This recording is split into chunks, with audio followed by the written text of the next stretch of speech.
on his Instagram story, Ceedee Lamb posts this bad boy. He's masking back up. He's getting back out there to work. And after that, he posts this IG story immediately after of him walking. And look at the shirt that he has on. Cowboys apparel. He's ready to rumble. According to these IG posts, we don't fully know what they mean, but this is a step in the right direction. And, you know, as we talked about last week, it very much felt like we were on the verge of a Jerry Jones change in direction. He had said a very callous comment as if there's no urgency signing Ceedee Lamb. But then he quickly backpedaled and said, you know, it's not what I mean. I meant you're very much missed. We just aren't urgent to starting you in this upcoming preseason game is what we meant. But the backpedaling indicated that he isn't standing on as firm a ground as we thought maybe he would potentially be standing on. He's weakening. He's obviously needing to bring Ceedee Lamb in-house. This team is going to be in shambles. They have very little time. Dak's going to get his extension, I firmly believe. I think Lamb's getting his within hours or days, according to his own IG story post. I think we find out probably tonight or tomorrow, and this could backfire. Like maybe he's been told this will happen. He gets to the table to sign, and then they take something back, or something they said was going to be involved isn't. I can't promise that, but I do feel that there's an indication here that Lamb's signing within 24 to 48 hours. That's good news. Good news. And we're worried about Jamar Chase injury, holding out, holding in, whichever way you want to look at it, that he's doing right now. There's certainly a whole bunch of injury risk attached to Lamb, to Jamar Chase, and especially Brandon Aiyuk. And we don't know if that injury risk is going to come back to haunt us if we end up drafting one of these bad boys. But I don't know about you, but I'm feeling like getting Lamb. Get Lamb. The Fantasy Football Show begins right now. Live from the FantasyFootballShow.com studios. It's the Fantasy Football Show. Live! Monday through Friday, 8 p.m. Eastern. Smitty is also live whenever news breaks. From the FantasyFootballShow.com news desk, here is your breaking news.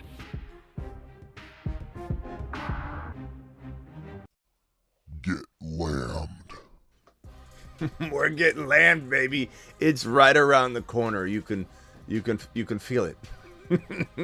And you know, honestly, if I'm drafting right now, I have no problem, no qualms at all about taking lamb chops 1, 2, or 3.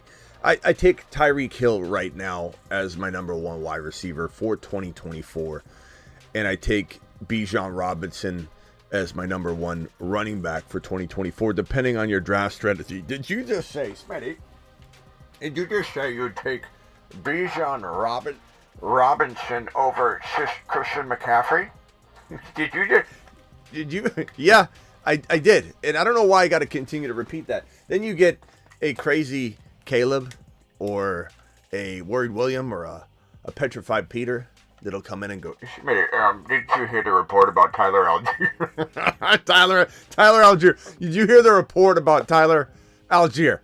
If I hear that question one more time from somebody that's literally being, like, I don't know, tricked into thinking this is a something burger, I've got a button for you, and that button is right here.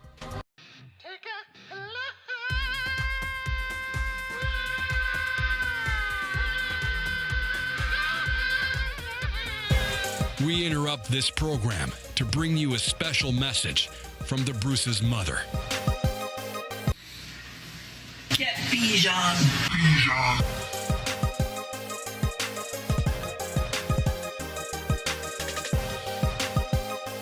Bijan card has been revoked. I'm revoking Bijan cards for any doubter, any doubting Donnie that comes in here with that ridiculous, did you hear the reports about Tyler Algier? He's gonna have a big workload, Smitty. Your Bijan card has been revoked. Smitty, there are 17 reports that said Bijan was going to be used like CMC. Okay? 17 reports straight. But one Bijan Robinson leading question is, one Tyler Algier leading question is leading me astray. And some reporter probably asked, hey, Tyler Algier, how's he looking? Let me get my notes here. We got, something around here. Let me see. According to, I got my notebook here somewhere. Hold on. How'd you spell that? Algier? A-L-E... A-L-L... How do you spell Algier? I can spell diarrhea better than Tyler Algier. Oh, here we go. Tyler, yes, the running back. I have a note here. We'll use in spelling Bijan as much as we can. Yeah, it looks like Tyler Algier season is in full effect. Let's dial back all the Bijan stuff, everyone.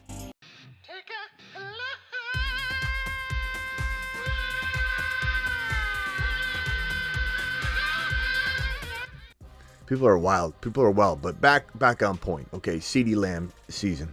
Chase Brown, Ceedee Lamb season is here. And Ceedee Lamb is telling you with his Instagram stories back-to-back posted at roughly the... not roughly the same time. This is posted about 5-6 hours ago. This is posted about an hour to an hour and a half ago. It says at the top, but I did screenshot these. So an hour and a half ago, this man's walking, looks like, into... I mean, I don't want to make assumptions of what hallway that is, but he's in a Cowboy shirt. Now, maybe this is an old photo, but he's just trying to reminisce, post what's about to happen. But this right here, 5.5 hours ago, this right here, following that up with a photo of him in Dallas Cowboy apparel about an hour ago. This to me tells me, and tells you to tell me to tell you, that Ceedee Lamb is returning. Let's go! Mashed potatoes! Yeah, buddy. And that excites me, and it should excite you. Get lambed. Not much more to talk about that because we don't have much concrete info, but we don't need concrete info to go on tangents on this show. That is Lamb Chop. We'll come back to Lamb in just a little bit, I'm sure. This right here, Brandon Aiyuk, no one wants to talk about this much longer. I agree. There is this Bleacher Report post today. It says Brandon Aiyuk rumors Steelers would send a second-round pick, no players, to the 49ers in a trade. Now, this could just be merely talking about the trade that's been sitting there forever, and the Niners have not decided to accept it because they want a player, and the Steelers and Khan, who is called the Con Man for a reason, over there in Pittsburgh as GM, he isn't going to be toyed around with. However, I don't know if you guys feel this way, the same way I feel right now, that Justin Fields looked electric on the field. He made a lot of mistakes, but I don't know about you, but this is just my educated assessment, that Fields didn't have any help. It felt like he was back in Chicago, running around for his life. No one catching footballs, no one running correct routes. And if you noticed on that one wide open touchdown mishap where they said Fields overthrew his wide receiver, you had Hall of Fame wide receivers and people everywhere reposting that. Chris Carter actually put up, I don't know if I have that exact message, I think I do. Chris Carter putting up a tweet saying that this was not an overthrow. This was not an overthrow. Everybody keeps saying that Justin Fields overthrew his wide receiver. He did not. Chris Carter, I think we can trust Chris Carter's assessment. He said this guy slowed up his movement, ran an awful route, held his body up, and then started running for the football. The football was placed perfectly into the end zone, exactly where the route should have concluded. This was not on Fields. I think you don't know football if you think Fields isn't light years ahead of Russell Wilson. I also think you don't know football if you think that pass that Justin Fields throwing a thread through a needle, the eye of a needle on that throw, If you go back and watch it, it was the receiver's fault. He has no help. And why am I talking about this? I don't need to convince anybody that Justin Fields should be starting week 1. We said it on, I believe, March 17, less than 24 hours after the trade happened, and he ended up being a Pittsburgh Steeler instead of a Chicago Bear. I came in here and said Fields is starting week 1.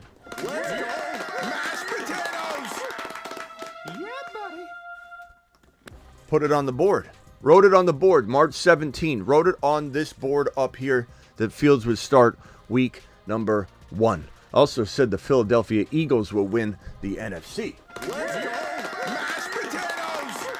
Also said that the Kansas City Chiefs will win the AFC. And by the way, Patrick Mahomes is en route to 45 to 50 passing touchdowns, not total touchdowns, passing touchdowns. You can be on board that one if you want. You don't need to. I don't need you on the train. The train's already full. I've been conducting the Patty Mahomes and KC Chief Revenge Tour. Revenge Tour. They just won the Super Bowl, Smitty. Revenge Tour on all of the doubters that said they weren't going to. And they're going to do it right this time. They're feeding Worthy. They're feeding Rashee Rice. They're feeding Hollywood when he gets back. Travis Kelce's going to be on point. Pacheco's going to the moon. This entire KC team is 2 times better than it was last year. Their route to the Super Bowl was extremely difficult. Probably one of the most unlikely routes they could have taken. Toughest routes they could have taken. This year is going to be a cakewalk for them to make it in the Super Bowl. No one is saying that this is one of those situations where we don't have a whole bunch of goodness in both of these conferences. I'm not trying to discredit the Falcons going nuts this year. Potentially Coach of the Year in Raheem Morris. Coach of the Year. Dallas Cowboys, they're still going to be a threat regular season. The Lions are coming for everybody. Again, the Green Bay Packers, they did what they did last year with half of their wide receiver and all of their running back room pretty much banged up on and off all year long. What do you think the Green Bay Packers are going to do? Count out the Washington Commanders. They can't do anything. Just like everybody said the Houston Texans couldn't do anything their first year rolling into this thing. And what did we say about the first year of the Texans? They're going to knock your socks off. The Texans knocked off said socks. The Lions are going to be... Look what the Lions did. The Bengals, remember? I had Hugh Jackson, former Browns coach, come on and clown me on my own show. And I said the Bengals are going to win the division with Jamar Chase if they draft him. He crapped all over, on my own show, crapped all over my take. Not only was Jamar Chase not really necessarily the correct pick, how can he protect Joe Burrow? I said, Coach, he can protect Joe Burrow in certain degrees of separation by stretching the field, by keeping defenses honest, by stretching out the defense, than actually drafting an actual lineman, because they can take one in round 2, round 3. They can coach the position up.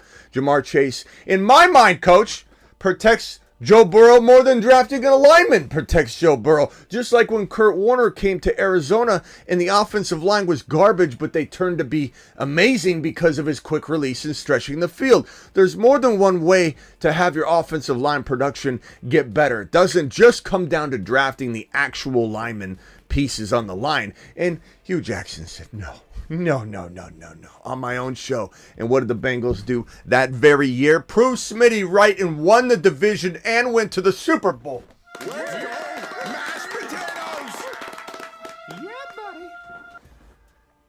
Where were we? I sidetracked myself down about 5 different avenues. Aiyuk. How did I get on all that? Aiyuk. Anyway. Neither here nor there. This is what that report says from Bleacher Report. Oh, I know why. Fields. I went on the Fields tangent. God, I went far off. I veered off so far off course. Fields running for his life. You can say what you want about Justin Fields. Fields, he's not good. He threw amazing passes. Fields was electric. Fields is who they need to start. But guess what? He looked like he wasn't being supported, just like in Chicago. And, you know, you look at something like that and you say to yourself, well, how can you fix this? How can you maybe potentially get Fields in a position where maybe he can do some very, very solid things and maybe have a little bit more support? Is there a potential possibility there's something that someone could do, anybody could do, to maybe potentially get Fields in a better position to excel? I think this is where we potentially see Khan and Tomlin and the entire brass over in Pittsburgh say, do they want somebody? Let's give them somebody. Look, what's our wide receiver doing now anyway? Let's throw somebody back. Let's throw somebody back. Let's get a deal done. And so the Steelers, I was told, were not going to offer any player in the trade. This reporter was talking about they're going to offer draft picks, a number two second rounder, and something else. I guess just kind of waiting to see what the 49ers decide to do. I wonder if while waiting, they decide they're going to take action and take control of destiny. We'll find out. But there's no real new news on this. Bo Nix. You remember in January, February, March, when your boy would say, Bo Nix is actually the second or third ranked QB in this draft class. And people said, oh, what? This guy, Bo Nix, is a marvel. This guy, Bo Nix, is a super flex QB2 machine. This guy, Bo Nix, looks fantastic. He's having a much better preseason than Caleb Williams. And all people can say is, did you see Caleb when the pocket broke down and the Bears failed him 3 straight drives in a row? And Fields finally, they said, we can't end it on this. We're going to play Caleb. We're going to play Caleb 3 drives only, the Bears. We're going to play Caleb 3 drives. He failed 3 straight times. Not necessarily on Caleb. It was Shane Waldron and his piss poor play calling, his mundane offense. And Waldron fails 3 drives in a row. So they say we can't let Fields end on a low note. Throw him out there again. I keep saying Fields. I'm sorry. Caleb. And so they throw Caleb out there again. Another drive, throw him out there again. And then finally, Caleb, while the pocket's breaking down and Shane Waldron's failing on the 4th drive and the 5th drive, Caleb had to take things into his own hands, and he is a gifted navigator. So he runs around and he makes a play. And everybody's acting like this whole thing's looking phenomenal. Nix is out there looking perfect. Caleb's out there scrambling, trying to do what he can. Same way Fields did. Same way Fields failed. And everyone is talking about Caleb and not Bo Nix. Bo Nix looks better than Caleb. And I don't know what it is that makes people think differently. Nix is a monster. There's a reason we talked up Nix all offseason long as being the gold mine quarterback for the Raiders, and how Pierce crapped the bed, diarrheaed the bed. Now, I admit Sean Payton's been a little bit of a worry for me. Can he make this a bad situation? No way you're still hating on Caleb, says Daniel. Daniel, there's no way you're taking a preseason game against twos where he failed 3 straight drives in a row, and you're going to be like everybody else, pile on that Caleb's the next Patrick Mahomes. It's the most ridiculous analysis I've ever heard, and I cringe watching anybody act like Caleb has proven anything in the preseason so far. I like Caleb's skill set. He's always got a cannon. He's got the ability to navigate. But everyone's putting the cart so far in front of the horse on this one. The Chicago Bears absolutely didn't set him up well in that game, and he saved them. He saved face by scrambling and making a good throw. Sure, but this did not look good for 3 straight quarters. People have such foggy memories. Everyone thinks Caleb had the most amazing game. He didn't. He didn't. You know who had an amazing game? Bo Nix. But no one's talking about it. Nobody wants to talk about it except for Rappaport. He says that it feels like when, not if, on Bo Nix, who has impressed at every turn. They're barely talking about him. But Bo Nix is getting talked about, and for damn good reason. Bo Nix is an absolute monster. And I think he's going to be fantastic. I think he's going to be absolutely fantastic. But what I don't get is how everybody thinks Caleb went out there and just elevated. Like, I don't get it. It's the preseason against twos when he failed 3 straight drives. Okay. Anyway, Bo Nix to the moon. Bo Nix to the moon. This is from Colin Cowherd, who I don't always agree with, but he says Bo Nix is the best quarterback this year out of the rookie crop, which, you know, it's at least somebody's saying it. At least somebody's recognizing it. Bo Nix is phenomenal. You can doubt him all you want. I got super chats piling up. I'm coming for him right now. Here is some news for Charger fans. Herbert was spotted back at practice. That's great news for anybody that's been waiting, holding their breath on that one. Harbaugh said some other mind-boggling comments where he said, what did he say? Then preseason means nothing for Caleb and Bo, you clowns. You know what, Anthony? You're going to call us clowns? There you go. You don't have to be here. Now you're gone. I hope that was worth it to come into the community and say it the way that you're saying it. So we'll just remove you. If that's how you want it. If that's how you want to play it. You know, you're here on my show, and if anybody thinks they're going to come in here and treat the community or the show with disrespect, you got another thing coming. Okay? Because that's not how we roll here. So enjoy that. Matthew Stafford says that his hamstring, or actually this report that he returned to practice, but that it's a nothing burger right now. We'll have to wait and see if there's anything that develops from that.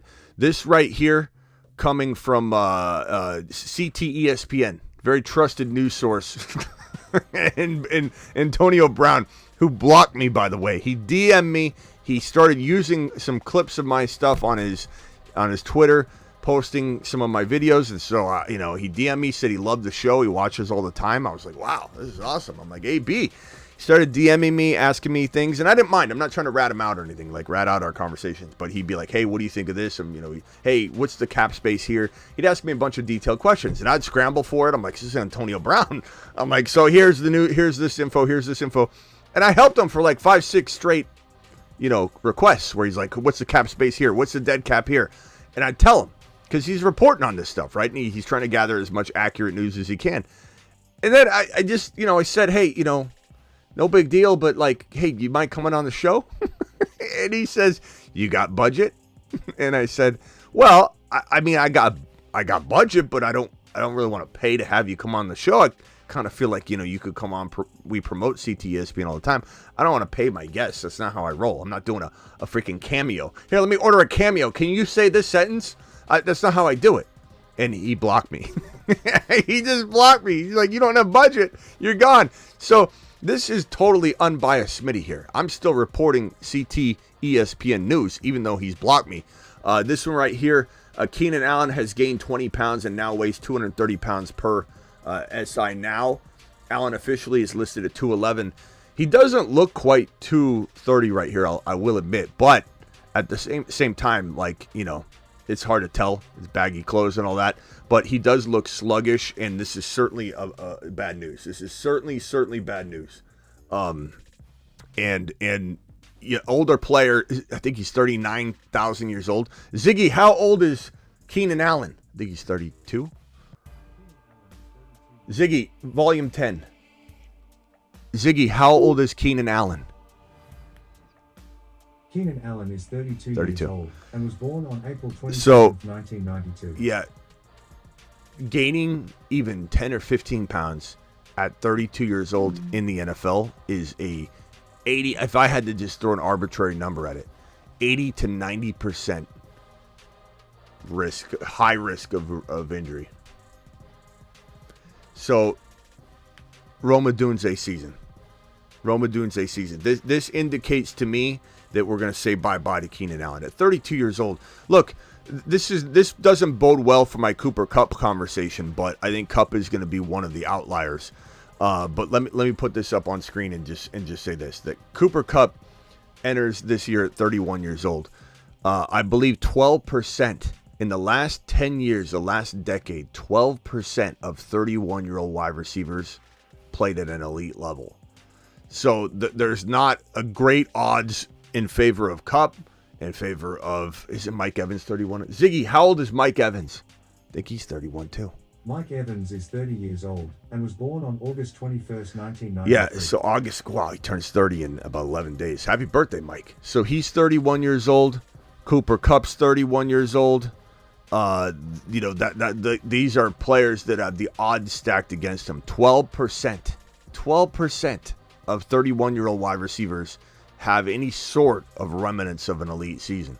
So it's really, really, really, really hard to buy into 31-year-old wide receivers. I am buying into Cooper Kupp. He had a late start to his breakout career anyway. He's played a lot less games because of the injuries. I do worry about him getting banged up, looking elite, but then having a soft tissue injury that he can't help. And then he's sitting out and he's frustrated and we're frustrated. And we're like, damn it. And it's 31 years old. That's what does it. But Keenan Allen at 32 years old, the odds are so against him. If they're 12% for a 31-year-old player, imagine what they are for a 32-year-old player that's changing teams, has a rookie quarterback, has a bad play caller in Shane Waldron, and then he also added 20 pounds. Like Keenan Allen, there's a reason Keenan Allen is on this list. And off he goes to the planet known as Uranus. There's a reason he is absolutely one of the biggest bust candidates for the 2024 season. Ziggy, how old is Stephon Diggs? Stephon Diggs is 30 years old and was born on November 29th. See, he turns 31 in November, so it's like it's hard to know if Diggs is also going to be on the other side of that because it's kind of like an overlap there. He doesn't turn 31 before the season starts. Can't really, but I think Tank Dell is the better player anyway. We got 11 super chats. I'm coming for you. I appreciate everybody dropping that. Stafford, Allen. I think that's it. Cooper Kupp, I just want to say this. I've got a couple guys in the graphics. Bo Nix. Right there. Bo Nix. Draft him. Superflex QB league winner. Kirk Cousins, Penix Jr. in Dynasty. That's my recipe for league-winning Superflex Dynasty startups. Why? Or any draft.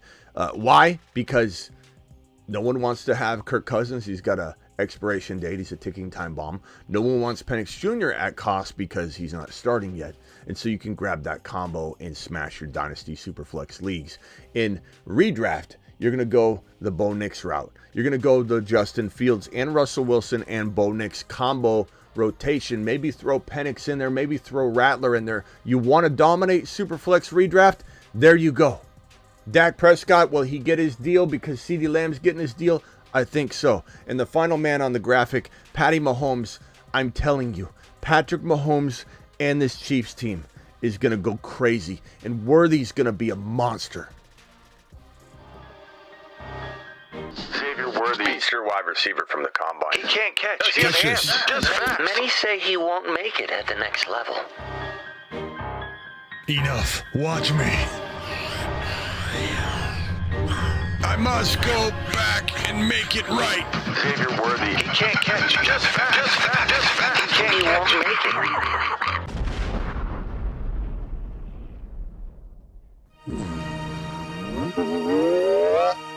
Catch this. Great catch. Wow, nice catch. He's not overrated catching the ball. He can really catch. It's Chiefs season. Mahomes is scoring 45-plus touchdowns. Let them cook. Let him cook.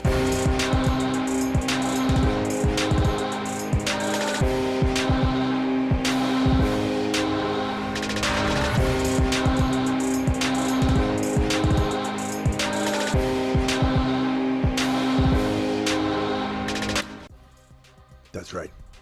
That's right. Chiefs season's here. You're either on board or you're not. I'm taking Bijan cards away. Worthy, look, Worthy is a player that I admit I wasn't first conducting the train. But anytime in mid-August you're on a train, Okay, so let's not try and act like, Smitty, because you didn't love Worthy from the jump, you can't love him. You can't be on board. I'm not pretending to. I'll tell you, Tank Dell, nobody liked Tank Dell more than we did. Nobody liked Bijan more than we did. Nobody liked Breece Hall more than we did. Kyron Achan, let's go. Do I admit I needed to see what was going on with Worthy, and I'm ready to make my conclusion. He's electric, and all of his deficiencies that honestly probably would have him fail in the NFL are going to all be masked over. They're just going to mask him. You can mask every single one of his deficiencies with Patrick Mahomes' offense, his arm, his quickness. This guy Worthy was dropping footballs. He bobbled his touchdown grab. He's raw. He's making mistakes, but they kept feeding him over and over and over again. Let's answer these super chats, and then let's open the phone lines. Jimmy, appreciate your $4.99 on screen. Actually, let me drop these in order in which they have been received. Here we go. DeBalt's first, most recent one. CJ, I got your super chat right here, your $10 hauler. CJ, appreciate you. DeBalt with another $5 wad. I'm going to put that right here. Cobal's got a $20 hauler. $20 haulers get attention immediately, so I'm putting that right here. Let me put this one over here too. So Cobal, appreciate you. You're gonna be helped first. Thomas with a $10 hauler. Thomas, appreciate you. This one here from Eric Paz, appreciate you with the $5 hauler. If you got a super chat, file on in because they're going to answer it in order in which they're received. Ethan with a super chat, appreciate you, Ethan. Thank you, pal. Tyler Yancey with the $5 hauler. I'm going to throw that right there and help you. Just hang tight. Jimenez with the super chat. Jimenez, I'm going to throw you right here. Jimenez, don't go anywhere. I'm coming for you, pal. I'm going to try and rip through these. We're definitely in super chat season. We're definitely in NFL season. I can feel it. You can smell it in the air. It's here. Romario with the super chat. Jay Honey is back with the $2 hauler. Appreciate you. Cry. Let's put yours right here as well. Alec coming in with a 10 wad, which is going to get him a moonshot in just a little bit. And then Jay Honey back with yet another super chat. Appreciate you. Johnny Boy dropping that. And Tucker coming in with Tucker knows how to jump the line. Tucker says, I'm going to do a $20 hauler so I can get handled quicker. Tucker, you're coming in right after Coble. Appreciate you dropping those wads. Let me see if I can organize these a little bit so you can see my face. I'm sorry. Let me move that over. Not that you need to see my ugly mug, but I do want the show to be nice and organized. Okay, so everything looks better. Here we go. Let's go with Cobal's. I'm going to put Tucker's right here. Come for Tucker's next. Tucker, thank you. Appreciate you. Coble, $20 hauler. Let's roll. Alert. Super chat alert.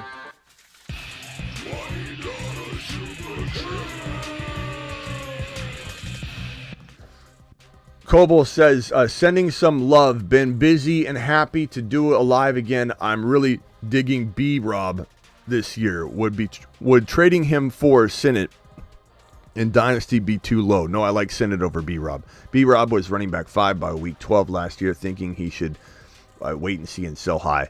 You could. I think he could have a good year. I think JD5 is going to be so damn good, bro. Big Dog becoming a loyal member on the YouTube channel. Appreciate you, Big Dog. Thank you, pal. Appreciate you.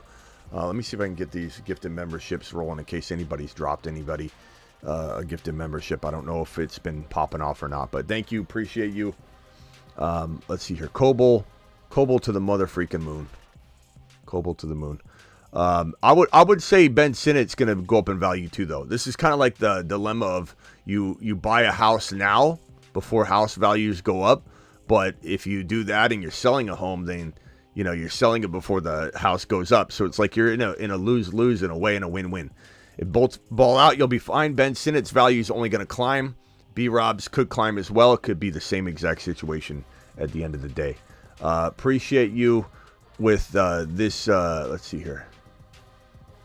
Jay, I think I got Jay's other super chat. Okay, so we're all caught up. Now we got to go over to Tucker's $20 hauler. What a monster Tucker is.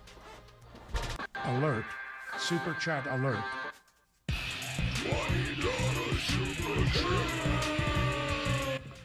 Tucker, appreciate you. 10-team Mahomes, Debo, Olave, Bijan, Pacheco, Devontae Smith, Ramondre, Javante Ford, Jacoby Myers, Pearsall.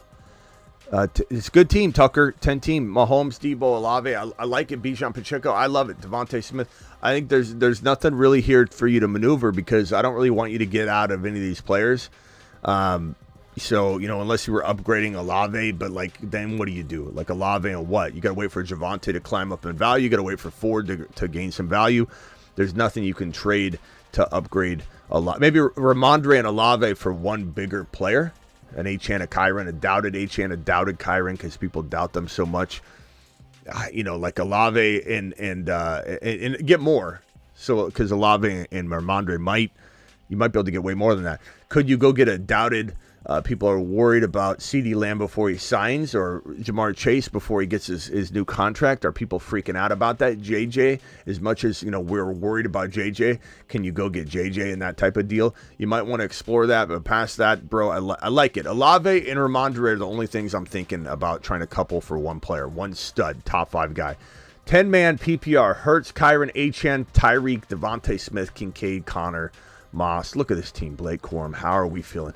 I like this team a lot, bro. You've got the running back stable that I love. Where are the cuffs to Achane though? You should have both cuffs, not just one. Both cuffs on this roster. Love Chase Brown. Love that you cuff Corum. You got to do that at all costs. Chase Brown and Zach Moss is cuffed nicely, but I would rather have Mostert or Wright though for Achane, just to be honest. Hurts, fantastic. This is a squad right here. This is an absolute straight killer squad, great team. You're gonna crush it. Not even anything to advise you on other than try and get those cuffed up. $10 hauler from Alec. Alec getting a moonshot to the moon. Alec, appreciate your $10 wad, broski. 12-man PPR: Hurts, AJ Brown, Debo, Kyren, Chase Brown, Kincaid, Rice, Corum, Ford, Ridley, 80 Mitchell, Shakir, Braylon Allen. Smitty approved.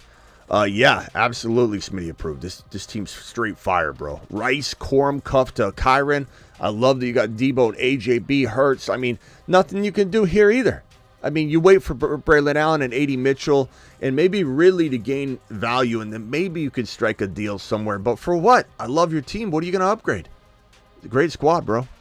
Chase Brown. Maybe later Chase Brown's got such good value you can, and I'm not saying to get rid of him, but you can trade him and a Ridley for like one big monster. That's probably what I keep on the back burner, but past that, bro, you drafted show guys. I don't want you to trade any of them. I love the team. Smitty approved. Gonna roll that one out there into the season, pal. Thoughts on 12-team 0.5 PPR? There we go. We got the notifications coming in now. Thoughts on a 12-team 0.5 PPR? Any suggestions? Tyreek, Achane, ETN. See here. ETN, Achane, ETN, Metcalf, Pickens, Joey B, McBride. Love this team. Jonathan Brooks, Tyreek. I like it a lot. Pickens and maybe Kirk and Brooks trying to drum up one player for that combo. Don't want you trading Tyreek. Don't want you trading Achane. You could, I suppose, kick around the idea of trading ETN into a Kyren, into a Bijan, into a Hall, into a Gibbs, by using ETN and using Kirk. That's probably what I would look at, Brooks and Kirk later for one slightly better player. Those are the only moves on my mind, but I'm absolutely exploring both of those angles all year long, especially as Kirk's value goes up and Brooks's value goes up, etc. Johnny Honey says also have Rashee Rice. Forgot to put that. Rashee Rice to the motherfucking moon, bro. To the moon. And for anybody confused on this, Smitty, I remember being in here and you were absolutely so down on Rashee Rice, jail time, etc. Look, you can either dwell on things that change and say, you can't change your mind, Smitty. You can't go with the flow of the news. And this isn't the show for you. If you're going to come back and say, Smitty, one time you said this and you changed your mind, this may not be the show for you. It's going to be a roller coaster ride for you because I'm not somebody that digs my heels in on a preseason prediction, a January prediction, a March prediction, and I don't leave myself room to navigate away from something with news. So you can think whatever you want. I really don't care. I don't owe you an apology. I'm not upset at myself. I'm not, and not to mention everything I think of Rashee Rice is still the same. I'm standing on business. I don't care about his personal life. I'm here to help you win championships. And we've always kicked around the thought that they could Alvin Kamara this treatment, give him Alvin Kamara treatment and push it into 2025. He's absolutely getting suspended. He's going to be suspended for, I guess, minimum of 6 games, probably half a season, if he avoids all of the things he's got to avoid by pleading guilty to some big charges to make the other charges go away, and he'll be missing some major time. But his lawyers, like they always do, are going to Alvin Kamara this thing and smash this into 2025. So Rashee Rice is probably going to crush this year. Could he still get suspended? He could. He could. There could be a suspension. Hugh Jackson doesn't know ball. I mean, look, he ripped me apart on my own show. And granted, I held my own. It's not like he lambasted me. I'm just, he's like, I'm like, Coach, I think we might be on the same side about. No, we're not. We're not.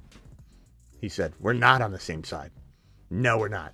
I'm like, okay, well, I'm gonna put my Bengal prediction out here. You're putting your anti-Bengal prediction, and he's trying to play both sides too a little bit.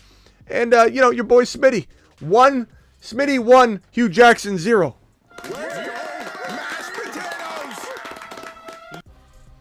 That's for sure. Jim, 18 PPR draft was last night. Mahomes, Hall, Achane, Evans, Nico, Rice, Worthy, Mostert, Keon. I love that you got Hall, Achane, and then you've got I love Nico. Nico's goes a little early for my taste, but I still love him. I love him. Nico's fantastic. I just wish he was going in 3-4 versus 2. But maybe you got him in 3 because you got Hall, Achane, Nico. So that's great. That's fantastic. Rice and Worthy, Mostert, Keon, Neighbors, Zamir White, Waddle, Ferguson. How'd you do? All right, 8-team. Yeah, it makes sense. 8-team. I read that and I didn't process it was 8-team. But it's still a very good 8-team league. And the difference between a winning team in an 8-team league and a losing team, because everybody's got stacked teams, is having that 45, 50 passing touchdown quarterback, bro. And you did it. You set yourself against the crowd, and you got a team, I think, that can win an 8-team league by glancing at the rosters and going, okay, all of you could win this league. I want somebody that has the Mahomes. The person that's going to win your league is Josh Allen, Hurts, or Mahomes. So you're one of 3 people, in my opinion. Rate my team: Stafford, St. Brown, Garrett Wilson, Kyron, Waddle, White, Warren, Mostert, Wicks, Reed, Brian Robinson, Algier, 12-team league. I don't love your QB. I don't hate Stafford at all, but I like a more high-powered quarterback.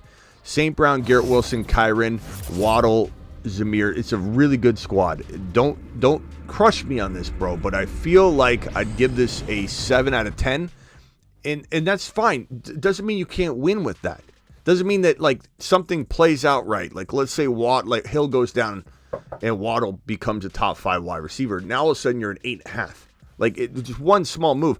Warren suffered the hamstring injury, and that set him back from being a potential starter in week 1 now. So that's out. So that hurt there. Mostert's fantastic. You got him. And you don't have Achane, but I'm trying to get Achane. I don't know if you can even do it with this team other than giving up somebody, and I don't want you to give him up. I'm going to say you're just a little bit short of having that elite running back stable behind Kyron. So you have St. Brown and Garrett Wilson, fantastic. You have Kyron, fantastic. Waddle is amazing for your I'm trying my best to trade into Achane using Warren, Zamir White, or I'm trying to upgrade my QB. Problem is, you just don't really have the firepower for it. Jaden Reed, no one's going to give you Achane for Reed, Warren, and White. No one's going to give you Mahomes or Hurts or Josh Allen for Stafford and, let's say, Reed, or Stafford and Warren, or Stafford and Zamir White. You can try. I guess what I would say to you, Tyler, is you got to try and hit that waiver wire. You got to try and get that extra piece, and then your team can win. Your team can win. You get that running back you shouldn't have, or if Zamir White steps up and becomes that, then all of a sudden, bro, you're balling. Okay, so don't act like this is bad news. I'm just saying, you want my honest opinion, I'm going to say 7.5 until you get that second running back popping. And I like Warren. I like White. Mostert's there for now. Plug Mostert in. If Mostert, that could be your thing. If Mostert plays like an elite player again for another year, you've won the league. Like, that's how big of a difference that could be, or how much of a shift this could go in a different direction. Ethan, Falcons 11 wins this year. I'm going to have my division videos up for each team. So, for example, just to give you a little teaser of what's coming downstream tomorrow or tonight is going to be, I'm going to go over every single division. This is the AFC West. I have the Chiefs winning 13 games, losing 4. I've got the Broncos winning 9. I've got the Chargers winning 8. I have them with a losing record. They might have I might flip it to 9-8. And the Raiders with a 4-13 record. So we'll be doing breakdowns of all the divisions coming soon. But Falcons, what was your question or what was your comment? Falcons 11 wins. I would say, yeah, I think easily 11 wins. I think minimum 10, but 11 wins. I agree with that. You'll probably see that number, or maybe higher, maybe not. Trade or stand down. Thank you for your super chat. 10-man, 2 flex. My team is Lamar, J85, Bijan, Gibbs, MHJ, DK, Andrews, Terry, Zamir. Great team. Great team. 10-man instead of 12-man, but you can see a big difference between this team and the other team just in terms of the depth involved. But you add 2 more players in each round and it becomes a big difference. So granted, but Lamar J85, this is a 1 QB league, I assume. If it's a super flex, you're crushing it. If it's a 1 QB league, you still got amazing QB play, bro. This is fantastic. I love the team. Not a single thing I'd even potentially trade yet, unless I'm trading Scary Terry and Zamir, Scary Terry and Ford, Scary Terry and Warren, to try and maybe get one extra bigger, better player. That's it, Eric. There's nothing else to do there. I'm not trading the rest of that core. I love it. Thomas with a $10 hauler. Thomas, appreciate you. I got more super chats coming in. Let me move these over right here. So DeBalt, appreciate you. CJ, appreciate you. I've got these all right here. DeBalt, another one. Jay Hanna right here. I've got 4 new super chats that just rolled in. Phone lines will be open after that. Ryan dropping a $5 hauler. Ryan, I'm coming for you, pal. I just got to set you right there. This one from Rain Man, appreciate you. I'm going to set you right here. I'm coming for you, pal. $10 hauler is going to get you a moonshot, my guy. And then Viral says Malik and Mahomes or Josh Allen and Tank Dell. I'm going to answer this one real quick. Malik and Mahomes or Allen and Tank Dell. Probably Allen and Tank Dell, but very close. I think Allen's going to score 40-plus touchdowns as well. I just think Mahomes is going to, because of the cost of entry, Mahomes is cheaper, so it makes a lot of sense when you're drafting. But this one here from Nostradamus $4.99. I'll put you right there. Appreciate you dropping that one. And then Ryan with another super chat. $10 hauler is going to get you a moonshot, pal. Appreciate you. Thomas, back to Thomas's question. Love the show. The show loves you back, Thomas. Rate my team, 12-team, 2 wide receiver. Love Bijan. Henry, DK, Dell, Kincaid, Reed, Mostert, benches, 80 Mitchell, Michael Wilson. Love Michael Wilson, by the way. If you want a deep wide receiver grab, like we're talking near 180s, 190s, way into double-digit rounds. Michael Wilson's fantastic. I like this team. If I had to say like a grade, I'd probably say something along the lines of, thank you, Gregory. I'm going to put you on screen, Gregory. Thank you very much, pal. I'm probably going to say something along the lines of, Bobby, appreciate your super chat. You're right here in the corner. Appreciate you. I'm coming for you. Along the lines of, love Bijan, Henry, DK, Dell, Kincaid. I'd say a 7.9. And that doesn't mean you can't win. Again, anybody gets a 7.9, 7.5, 7.1.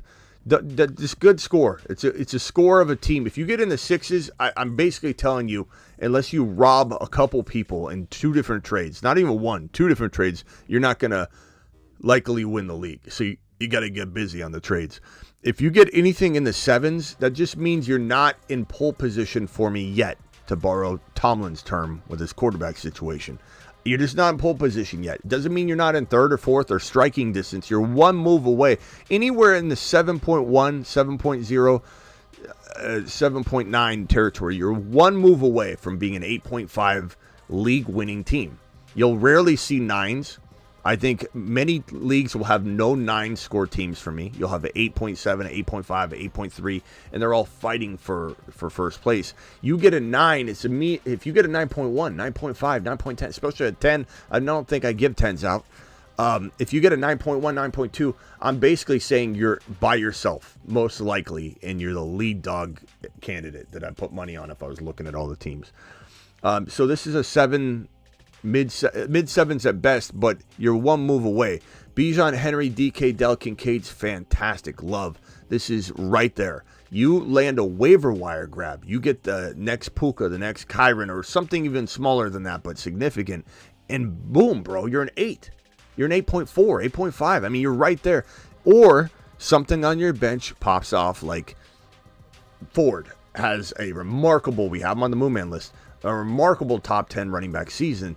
Boom. You know, Henry ends up scoring 18 touchdowns or 15 plus touchdowns and doesn't get hurt. Boom. That could be the thing that drives it into the 8.5 range. The reason I'm hesitant is that I do worry a little bit about Henry, so I'm scoring him a little less. But I like the team.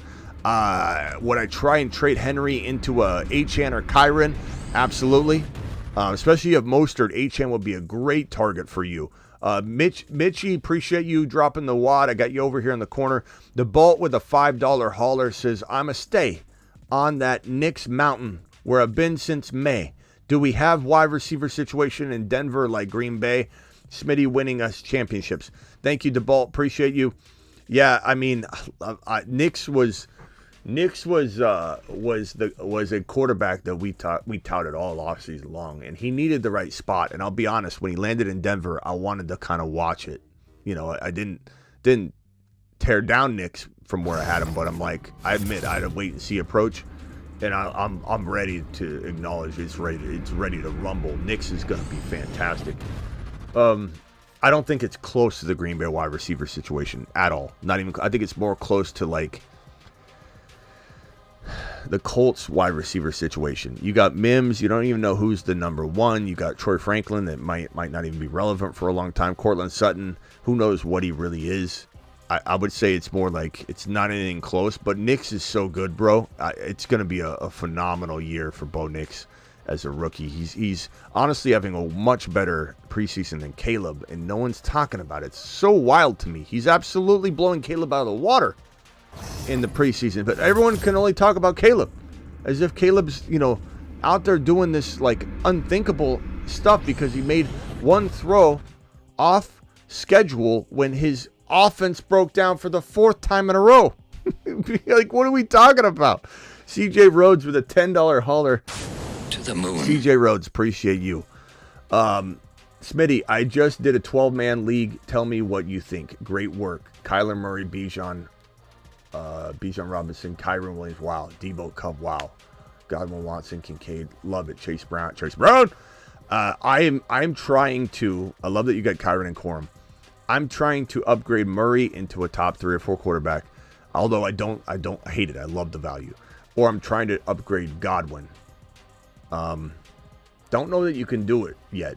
Hopkins is injured. Chubb's got no value. Chase Brown's got no value yet compared to what he'll have. Maybe Murray and Godwin could get you, AR5. Maybe you like Kyler more than AR5. And if you do it, that's fine.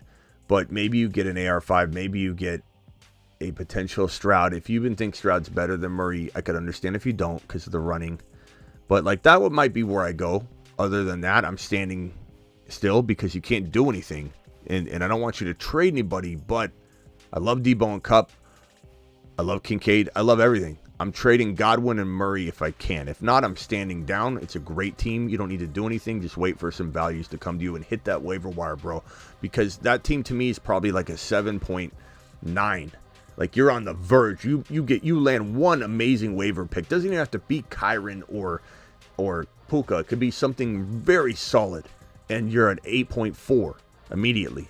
DeBalt, Worthy, or Dell. I got a hundo on Dell. I don't think that one is going to absolutely blow the other one out of the water, but I'm going to bank on Dell. I'm drafting Dell in round 4 or 5. I'm drafting Worthy in like 6, 7, in 8 in some cases. So there's a big difference in their values, but I do love Worthy, and there's definitely a world where Worthy is going to be that good.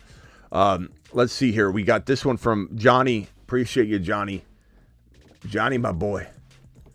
10-man PPR, Hurts, Kyren, Achane, Tyreek, Devonta Smith, Kincaid, James Conner, McLaurin, Zach Moss, Chase Brown, Blake Corum. How are we feeling? I'm looking for where's did I read off right? Where's your backups to the Miami Dolphin running backs, bro? I mean, this is a must. Did I already read this one off? I might even read this one off already. I think this is the one we talked about earlier. But yeah, I mean, I love Connor, but like I'm wanted to secure up Mostert and Wright, and even though it's the same bye week 6 between the Rams and the Dolphins, that having that entire crew, I'm working on that, Johnny. I'm working on getting that crew. I think I answered that one already. I might have just put it up there. Do I think Dell blows Worthy out of the water? I don't know if I'd say out of the water. I'd say the fact that I'm drafting Dell in 4, 5 and Worthy 6, 7, 8 means that clearly I'm banking on Dell. But Worthy could absolutely shine.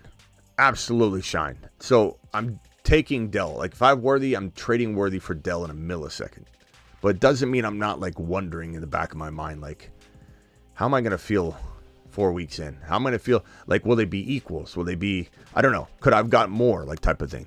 So I definitely think Worthy's capable, but Dell's my guy. Hey, Smitty, Kyler Murray, Barkley, Gibbs, DJ Moore, Metcalf, McBride, Achane, Benson. Love the team. Corum and Kyren. You don't have Kyren. Okay, Corum. Maybe you get Kyren. Maybe you trade Corum to that owner. I don't know. Love the team. Absolutely love the team. Achane, love that. Wright, you got him cuffed. Mostert's not bad to get as well. Higgins, fantastic. Deontay Johnson, good trade value. Brooks, hopefully good trade value eventually. Like the squad, bro. I like the squad a lot. I would say like an 8, 8.0. Easily 8.0. Maybe try and I'd try and trade DJ Moore.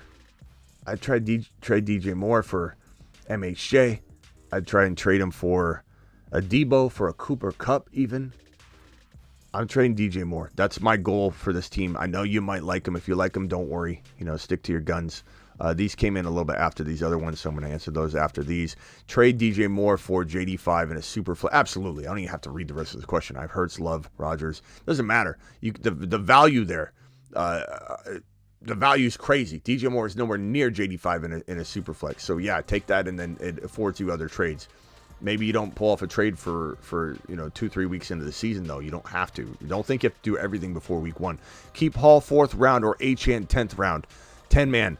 8th overall. I'm going to probably say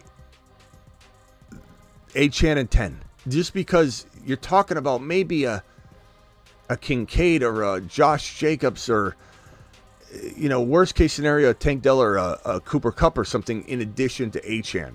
If you go the Achane route, it's hard to say Hall and 4 doesn't smash everything, but Achane and that player in round 4 is crazy. That's a crazy value. That might even be like Hurts. Hurts and Achane crush just Breece Hall, even though we love Breece Hall. So that's all I got to say about that. Ryan, $10 hauler. Ryan to the mother. To the moon with a 10 spot. Appreciate you, my guy.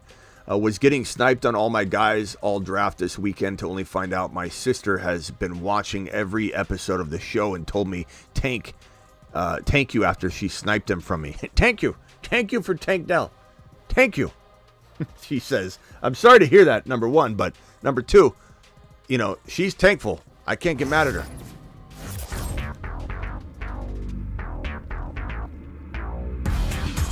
One Tank Dell special, please. Coming right up. Thank you. Yes.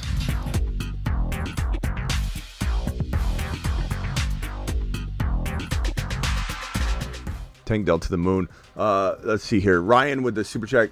Oh, Ryan, thank you. Thoughts on Henry? A little bit worried about the offensive line, bro. Lamar Jackson, Zay Flowers, Andrews, Henry. I don't know. There's a lot of mouths to feed and a concern for the offensive line. So I would say I like a lot of other players better than Henry, but I don't hate Henry. I think Henry's got good value. I think if you're getting him in the third round equivalent, that's great. If you paid second round value, too high for me, doesn't package in the risk. But he's a third to fourth round, potential league winner if all goes well. Full PPR: Mahomes, Bijan, Gibbs, DJ Moore, Dell, McBride, Ridley, White, Brown, Keon Coleman, Jamison Williams, McConkey, Brooks on IR. Any moves to make? I'd probably say, McConkey's a guy I'm trying to trade on the high. DJ Moore, I'm trying to trade. Zamir White, I love him. He was a moon man. We took him off, not because I think he's going to fail, but because the Raiders look awful. And I just want players on good teams. And I just don't know. I don't know how the touchdowns are going to be there for him. I like him still. I don't hate him, but I'm certainly not as high on him after the preseason, just because of my fear of the Raiders looking like trash. So I'd probably say, I still like him. I don't hate him. Zamir is a beast. Don't trade him. Don't sell him low. But if there's a way to trade potentially a way to trade DJ Moore using Brooks, who's still got value even if he's on IR, people are waiting for him. I'm trying to upgrade DJ Moore a little bit. That's the only move I would make. I like DJ Moore enough, but I don't know. I feel like he's got way better value than he should. And so that's a good trade piece for me. $10 moon shot from a Rain Man, who says 10-man PPR QB: Hurts, Daniels, running back CMC, Walker, and Najee, Sharps, Harrison Jr., London, Waddle, Coleman. Love this team. Scary Terry, tight end Ingram. Any suggestions? Not really, bro. I love the team a lot. I love Walker. I don't even want to get rid of Walker. You got him cuffed. London, Harris, Waddle, love it all. Coleman as your fourth. Don't really see any move other than maybe you trade. Do I try and upgrade? Do I try and upgrade Walker into a Kyren or HN? Yeah, I do. And could I use potentially Scary Terry? Could I use potentially a Najee Harris? Yes. I would trade Najee Harris and Scary Terry. I love Scary Terry, by the way. But I would try and get a top 5 player using Najee and Scary Terry. If you can't do that, try and use Najee to get HN or Kyren, and then just see what you can pluck from this. I don't know. I don't know what I'd do. I would trade Najee and Scary Terry for a top 5 running back. That's what I'd do. Top 5. I mean, borderline. Even if it's somebody we don't think other people view as top 5, but we do. That's what I'm talking about. I'm not saying it has to be a consensus top 5. It could be somebody who we absolutely love, like HN and Kyren. They're not top 5. They're absolute gems. Love, Hall, Henry, Waddle, McLaurin, Laporta, Watson, bench Tua, Ford.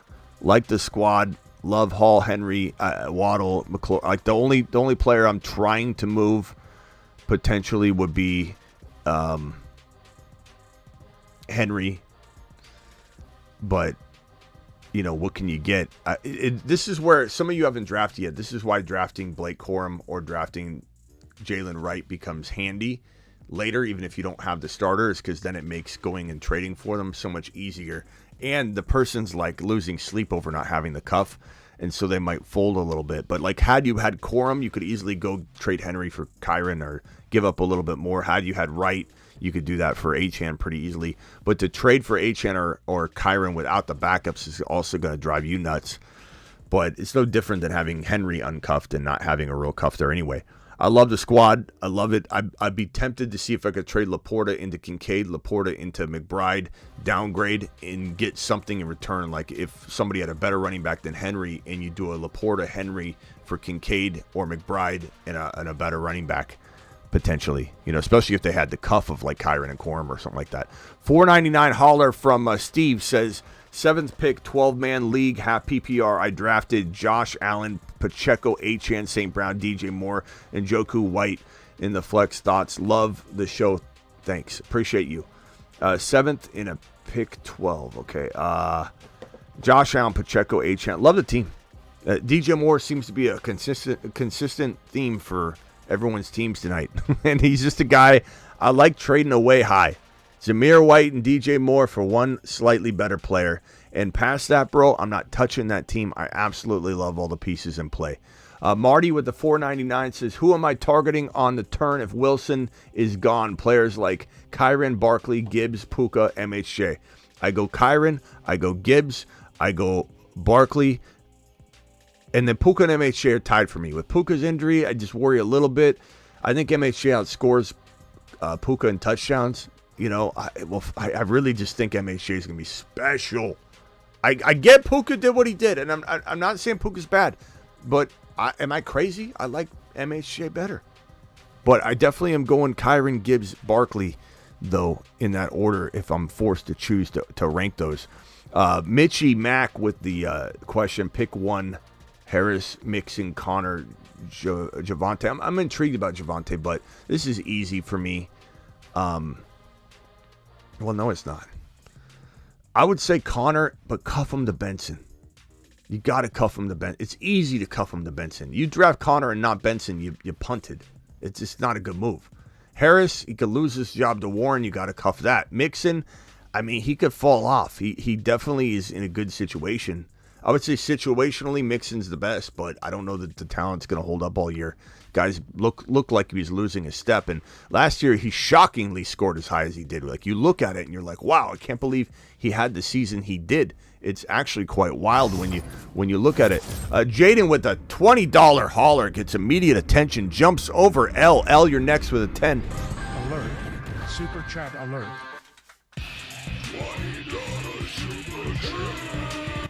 $20 haulers get immediate attention. You know the drill. Jaden, appreciate you. Smitty, 8-man, 8th spot. Mahomes, Bijan, Achane, Jefferson, Evans, Dell, Kelsey, Spears, Pickens, Ridley, Kirk, Worthy, McBride. I'm carrying too many. Chase and Evans are on waivers. Chase and Evans, you mean Chase Brown and Evans who, though? Evans who? Evans who? Evans the injured running back? Or you can't mean Mike Evans. I'm going to say this is Chase Brown. What are your thoughts? Thanks, brother. Appreciate you. I'll probably say, you know, I don't know that you can drop anybody for, I guess, you know, it's between Spears on this team here. Bench spot, 5 bench spots, carrying too many. Chase and Evans are on waivers. What are your thoughts? If you're asking me to cut somebody from the players you listed, I'm going to say, you know, Spears and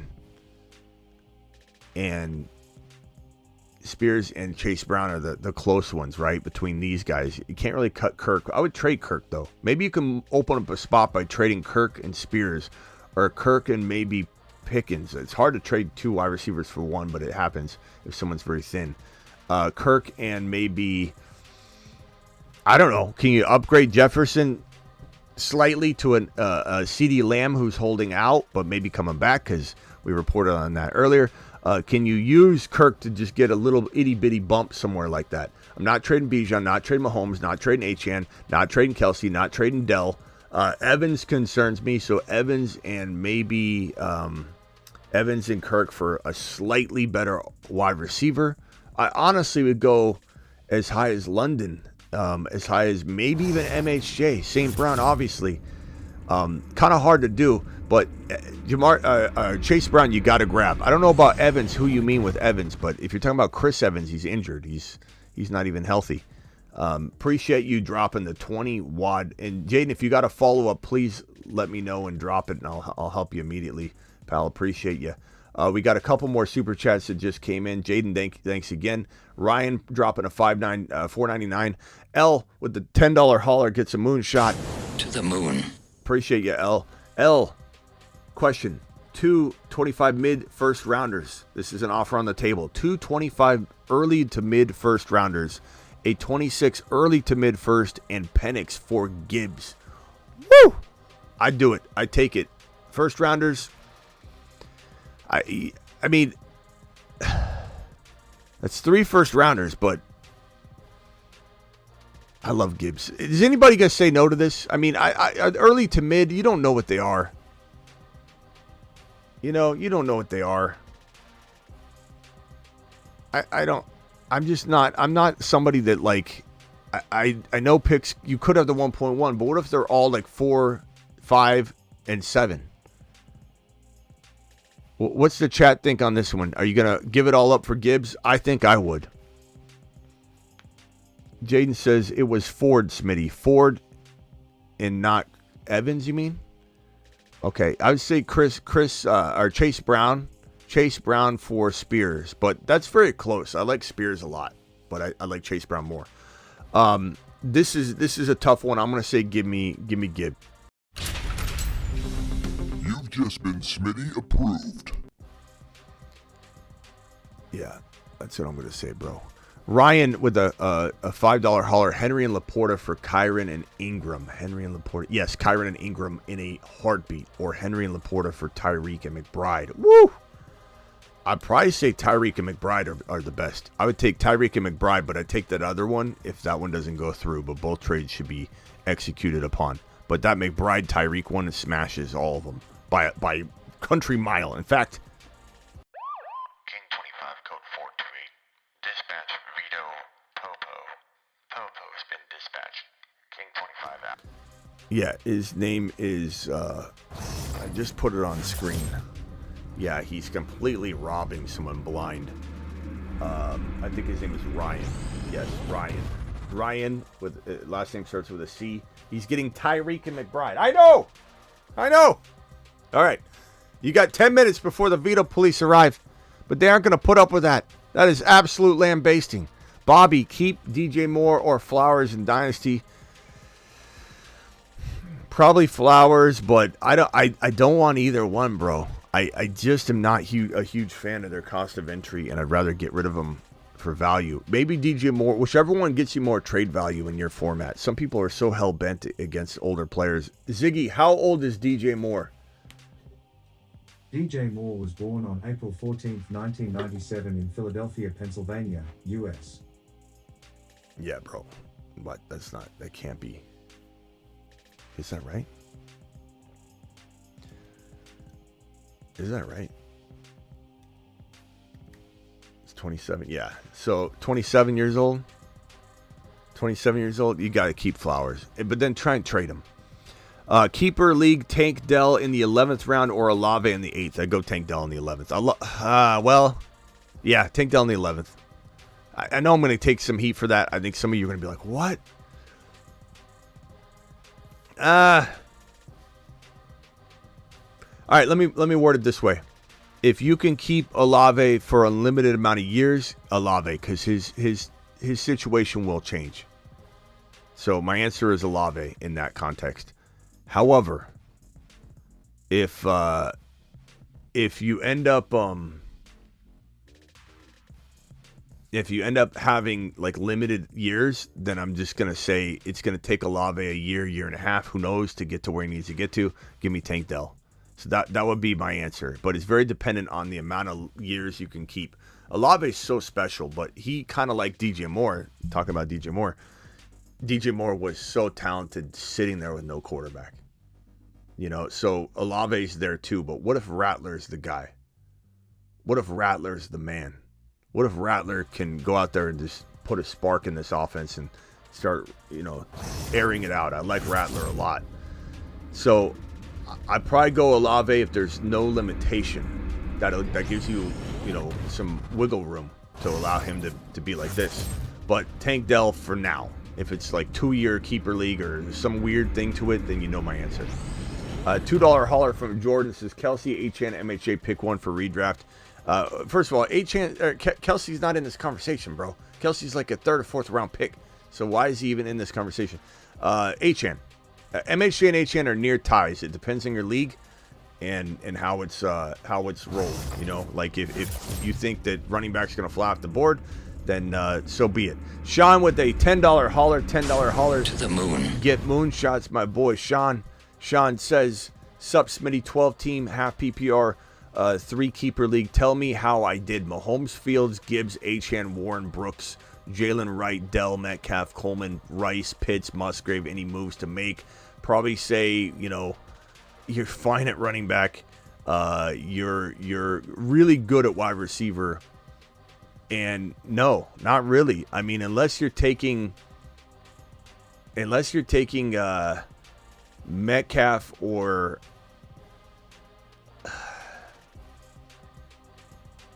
yeah, I don't know. I don't think you can make Brooks and Metcalf for like one slightly better receiver. That's it. Warren and Metcalf for one slightly better receiver. Past that, you were standing down, my friend, because that team is just Motion detected at the front it's door. just too good. There's just no reason to make a move. Tyler forgot to mention I have Rashad White in the previous message. Okay. Tyler, I think that will definitely give you at least a 0.5 additive to my score. Appreciate you. And Trey with the final super chat, maybe, and then the phone line's open, and then we'll have other super chats roll in, and they're answered in order which are received. A 10-team super flex draft with 2 extra flex spots. I got AR5, Caleb Stafford, McCarthy, Kyron, Javonte Chase, London, DK, Rome, Addison, Komet moves. Super flex. So look, you got good quarterbacks in a super flex. You got a fantastic RB1 in Kyron. I don't know that I see. Do you have Corum? Where's Corum? Why don't you have Corum? Don't tell me someone sniped Corum. You have no excuse for that. London, DK, Jamar Chase, no moves. No move. I mean, you need to try and improve your running back too. Okay, you need to try. How do you do it? Chase Brown. I believe this is Jamar Chase, right? So Chase Brown. Damn, man, I don't know. Benson, take a flyer on that. Javonte hopefully works out for you, but you definitely need to figure it out. I would say Addison, maybe Rome. Maybe if this is a dynasty, then I don't trade Rome. But if it's a redraft, Addison and Rome and Javonte, you might just kind of try and put those 3 together and just keep trying to trade for one running back with upside. I love Jacobs. Jacobs will be a huge target for you. And he's got so many doubters in some circles and no doubters in others. It's really hard. Really, really, really hard to figure out how to get Jacobs in some formats. And other formats, he's untouchable, and people draft him in round 2. So it really, really, really is tough. Call into the show. Call into the show. All right, dial in. Phone lines are open. Let's have conversations. If we can, try and discuss the topics at hand. We got the Ceedee Lamb cryptic Instagram story post where he put that one up, and then he dropped this one. So this one came first. This is at this stage, about 6.5 hours ago. And then I would say about 2.5 hours ago, he dropped this one where he's walking in a Cowboys shirt. We don't know if this is a new photo or if he's just reminiscing in a sense with the photos. He might just be reminiscing. Who knows? But he's putting back on the outfit. He's got the Spidey mask going back on. He's going back to work. So there we go. 570 caller. What's your name and where are you calling from? Okay. Anthony from New York. Anthony, you took too long. I hung up on you already. Call back. I'll throw you back on. TJ, you're live. Hey, Smitty, how's it going? What's up, pal? Hey, so I got the 11th pick in my PPR redraft. Could I give you like a handful of players so I know are going to fall? Could you rank them for me? Yeah, hurry if you can. Go. Okay. Gibbs, Kyron, Saquon, Jonathan Taylor, and Puka. Gibbs, Kyron. Let me put these on board. Rank these guys. Gibbs, Kyron. What else? JT, Saquon, and Puka. Saquon. Barkley. Puka. And JT. So a lot of people disagree with me on my JT takes. It's not that I'm down on him at all. I find it funny that people need to have an answer. They're like, why do you hate? Why won't this focus? Hold on a second. Why do you hate JT? It's not about hating JT. People just give me phenomenal options with them. Like these guys are all neck and neck. Why do you have JT? I mean, you're asking me to rank him against Puka, who's been going 9 overall all season long. Barkley, who's climbing, he should be climbing everybody's boards. Barkley is an absolute phenom. And we don't know how good he's going to be. It's the first time we're ever going to see this guy out there smashing with an offensive line. Barkley might be a top 5 running back. Gibbs would be number 1 by far. It's the hamstring issue that's dropped him, but I'm buying at that. I love it. So just because I think Kyren, if you cuff him to Corum, is a top 1 to 5 running back, I'm going Kyren, Gibbs, Barkley, Puka, JT. That's my order. But doesn't mean I don't try and get away with certain things. Like, let's say you're drafting at 10 out of 12. I'm not saying you are, but if someone was, and I thought I could get Gibbs in that second round, well, I might move my order around to try and, smash that. Or if I think Barkley's going to follow that second round, I would push it. But this is my order. This is like my preference if push comes to shove. I love Gibbs, love him. But if I'm cuffing Kyren, I like Kyren at the one spot here. Okay. Where would you throw Marvin Harrison Jr. in that? Right above Puka, in between Barkley and Puka. But that's me. Okay. That's me. I'm crazy with Marvin, so it is what it is. All right, call back, TJ, if you got another one. Appreciate you. Thank you. I got to keep the phone lines. The phone lines are going to be rolling fast now, guys, that we're back in the saddle. So you can't ask me, hey, rate my whole team. It's drop a $20 super chat if you want that. I can do some marker board work. It's got to be very brief. If you got some sort of big, huge dilemma, like, don't give me the whole backstory. It's got to be speedy. People are getting hung up on the phone line if they aren't speedy. Is this Antonio from New York? Is that what you said it was, bro? Yeah, man. My bad about No. I hit the button. Yeah. So my fault. Nah, Okay. it's all good, bro. What's up? Real quick question. So I'm in a 10-man, 2-keeper redraft. I can keep Olave for a 10, Rashad White for a 16, Kenneth Murray for a 17, Kincaid for a 17. Hold on. Olave for a 10th, White for a what? White for a 16th, Murray for a 16th, Kincaid for a 16th, or Dell for a 16th. And I have the 4th overall pick. Kincaid, 16, and Dell. Okay. So is this a super flex? No, man, it's just a so regular Kyler's not even in this conversation. Okay, Olave's nice, but Olave's not really at 6 rounds different. Really, like, I think in this conversation, I do like him. White's very interesting, but I don't know. I kind of feel a little bit like that situation is volatile. Dell at 16 is phenomenal. At the end of the day, I'm going to say Kincaid round 16. That's going to be my choice. I think. Well, I got two. I got 2 keepers. Oh. So what will be the other one? Chat, do we throw Olave back in with what's Olave's?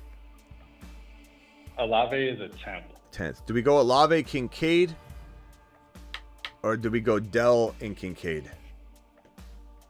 I mean, at this point, round 10, you're talking about this being round 12. So it's not like it's the craziest difference between 10 and 16 at that stage in the game. So I don't know. Yeah. It might be Olave at 10 is pretty damn good. Dell at 16 is pretty good. I don't think you can go wrong here. But I think it's between preference on this one. Dell, Olave. I tend to think it's like back and forth for me. If I'm on the clock, I'm wavering constantly, and then I'm making a last minute decision. So I'd be lying to you if I said I'm not just torn right now on this right here, because I love Olave. Yeah, it's 10 and 16. It sounds like it's crazy, but it's not the most insane difference. But I think at the end of the day, if it's me, bro, because I'm such a big Dell believer, I'm probably gonna roll Kincaid and Dell. But that means you got to keep one of them as a 15th rounder, right? So one will be a 15th. Yeah, not a big deal. Yeah. All right, bro. Call back if you got another one. Yeah, I appreciate it, man. Yeah, later. No doubt, appreciate it. Jay, you're live. Keep it snappy, Jay. Hey, Smitty. What's up? How's it going? Yep. So I drafted yesterday. My wide receiver 2 is Devontae Adams right now, which I like. How do we feel about the Minshew starting news? Are there other wide receivers that you'd rather pivot to from Adams? You've just been Smitty disapproved. Sorry to hit the disapproved. I'm not a fan of Adams in round 2. I think it's awful value. Okay. I'm sorry, and I could be wrong, bro. I could be wrong. Good? Well, I could be wrong, but you're talking about one of the worst teams in the league. I'm talking about one of the worst teams in the league that have no quarterback play whatsoever. AOC and Minshew look like garbage, like trash. And Pierce, honestly, Pierce should be ashamed of himself. I was real excited about Pierce. But the fact that this guy didn't see the problem and didn't rectify the situation, didn't go out of his way to trade up for Penix Jr. or Bo Nix. And when he screwed up on that, he didn't draft both Bo Milton and Rattler, like just to see if he could figure out how to find a diamond in the rough. He just sits there and says, you know what, we're going to roll. Just like the Giants, Joe Shane, absolute worst GM in the league. How in the hell does Joe Shane go, if we can't trade up to get JD5, which his son told him to do. His son on Hard Knocks was like, you only get this job once, Dad. You better go get JD5. So they don't get JD5, nor did they have a real opportunity to. But you don't get JD5, you're gonna stick with Danny Dimes. What a dumb move. Fields was available for a ham sandwich, and Pierce punted that situation as well. So this is awful. His targets went down last year by a significant amount, bro. I don't want to say like 15 or 20 or something like that. And he's walking into a much lower yards per catch situation. He's absolutely had it with his quarterback play, and he's frustrated into the point where he's not putting up with it anymore. And he's going to walk out there in week 1 and feel the same way, getting hospital balls. Remember what I told everybody about Jimmy Garoppolo? That he's going to throw hospital balls and make this man sit out the end of the season or get injured. And same thing with Jacobs, that he'd have an injury and sit out the remaining part of the season. And Jacobs did just that. Adams is absolutely in the worst situation he could be in. Now, maybe he gets traded to New York. Okay, but at the end of the day, that might be a complicated, situation to unfold and look at, because you got Garrett Wilson there, you got Breece Hall. Maybe he's very good for the Jets, but maybe he does kind of struggle to maybe get the numbers he needs with Garrett Wilson, and everything. I don't. It's tough to say. And plus, you can't bank on Adams getting traded. It's just you gotta expect that the Raiders are not just it's just gonna happen. Like, this thing can be planned out a year in advance. Those things usually do not work that way. I'm trading him away for MHJ. I'm trading him away for Debo, for Cooper Kupp, even though Cooper Kupp's 31 years old. I'm trying to get my hands on a player like Debo or even I don't know, bro. There's so many other players I'd rather have than Devontae Adams. I could be wrong on this one because he's such a good player, and I'm not knocking him as a player. I'm not in any way, shape, or form saying that Adams isn't still 1 year remaining top 5 capable. He is, but he's sitting in a trash environment where they punted quarterback yet again, and they don't know what the hell they're doing in LV. They don't know. But don't you think Minshew could force feed Adams, kind of like how you did with Pittman? And I know Getsy's in the fold too. Does that change anything? Not second round value. Like, could he get him the ball? The answer is yes. Can he stay healthy? That's a tall order there. They switched quarterbacks mid-season or week 4. AOC looked like trash, and Minshew looked like trash the other night. I'm not saying a preseason game tells everything, but I mean, the answer is you're hoping that Minshew can do it. Minshew can't do what a great quarterback's going to do with Adams. He's going to do what he can do with Adams, and that's not second round value. That's third, fourth round value at best. Dare I say, there are maybe 10 other receivers when Adams is on the clock that I like more than Adams. But that's my take. I could be wrong, Jay. All right, call back if you got another one. Yeah, all right. Matt Biaggia, hang tight, my guy. You're going to be next. I have some super chats I need to roll through real quickly. Keep 2, Pickens 4th, Pacheco 5th, Walker 7th, Kincaid 10th. Woo! Probably going to say Pacheco and Kincaid. And that's pretty easy at the end of the day when I'm looking at that. Those are 2 fantastic keepers with those keeper values, bro. It's filthy. Strategies, sleepers in my 16-man league. It's a little bit longer conversation than the $2 hauler, Ryan. But I would say in general, I think, you got to be careful. You got to know your own league. Put yourself on mute there, Alex, please. I don't know what you're building there. space shuttle or something. Strategies for this would be, 16 men league are hard. 14 are hard. 16 are really hard. I'd say the tough balance here is whether you're going. I would try and get balanced to the best of my ability. You want a running back and a wide receiver, or a wide receiver and a running back. It's hard to do with best player available because you always got to use that. But this is a tough situation to go RB in. It's a tough situation to go wide receiver in. It's even a tough situation to go early quarterback. Unless your quarterback scoring is 6 points per TD and there's bonuses that cater to that, then maybe you do consider that. But I think balance is your best friend in this type of situation, because you don't want to get to round 3 and you're going to be biased against who you're taking based on the player availability. And you're going to, if you go RB and there's no wide receivers left and you're staring at a great quarterback or a great wide receiver, you're going to go wide receiver because you're deathly afraid of the wide receivers. So balance will be your friend. It has to be your friend. $20 haulers get immediate attention, and Eric drops a 20 watt on screen. Eric, appreciate you. Alert. Super chat alert.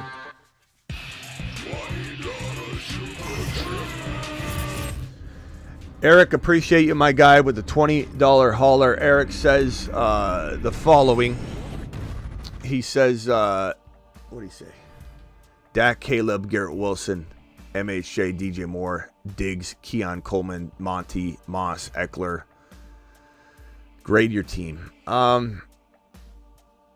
Great wide receivers. MHJ and Garrett Wilson are phenomenal. But your running backs are struggle bus, man. I would say because you went DJ Moore and Diggs, which I wouldn't have done that, given you started off with Garrett Wilson, MHJ, and there's so much value at wide receiver. You could have got Worthy and Keon Coleman. You could have got, I don't know, so many wide receivers. Rasheed Rice, even. I think you that's where you made a left turn and you kept going left. You didn't swing back around and fix and remedy the running back room. Those running backs are very, very tough. I would say 6.9. Remember what I said about if you're not a 7, you're definitely a couple moves away. This is not one move away. But Eric, don't be mad at me. You $20 super chatted me. You wanted my honest take. This is a tough pep talk type of situation. This is what turns this team into a champion, by making 2 moves. You need to make 2 moves. What do? DJ Moore, Diggs, Monty. I mean, you got to make. Am I forgetting somebody? Am I missing somebody that I'm reading? Monty. Yeah, you got to get some RBs in here, bro. Maybe you're trading Garrett Wilson into go to the Kyren, Achane, Jacobs owner, see what wide receiver they have. You do a 2-for-1. I know you don't want to trade Jacobs, Garrett Wilson, but you might have to. MHJ might not garner enough value to trade him high. I love him, but people aren't willing to spend top 8, top 12 value, which what he holds. David Montgomery with maybe DJ Moore, David Montgomery with Diggs for a Kyren, Achane, a Barkley, a potential JT, like something like that. Eric, you got to make 2 moves though. And maybe one move is the trade, and the second move is that you smash the waiver wire and you land that guy. And then, bro, your team goes from a 6.9 to an 8.5 with 1 trade and 1 amazing waiver wire pickup, and you win the league. So I want you to understand what I'm saying. Rockout says, check DMs. Rockout, remind me as I'm flowing through this. I will do that for you. Please remind me. This one right here from Little Nicky. Draft 10 out of 10 PPR, 2 flex, 0 running back, Taylor or Barkley. Neither for me. If Gibbs, Kyren, and Achane are there, but after that, I'm gonna say Barkley, then Taylor. As far as 0 RB or 0 wide receiver or hero or whatever, I would say you got to go best player available. I'm never gonna tell somebody to go 0 RB. I'm never gonna tell somebody to go RB. I'm gonna tell you to go best player available. But from 10, I will say 9 times out of 10. From that 10 spot in a 10-man league, I'm going RB, just because it will be the best player available. And I'm going to go Kyren and Gibbs. Kyren and, like, Hall and Bijan have fallen to 10 before in grandma leagues. But Gibbs and Kyren, or Kyren and Achane, or if you want to go Barkley and Kyren, or Gibbs and Barkley, or, JT and Barkley are not bad, but they're not my 2 choices there. I have them more in the 13-14 ranked place, which is still high. but it's not the same as those guys. Superfish, are there still open spots to join the Patreon League? Yeah, anybody that joins the Patreon will get into the Patreon League probably, I would say, like today.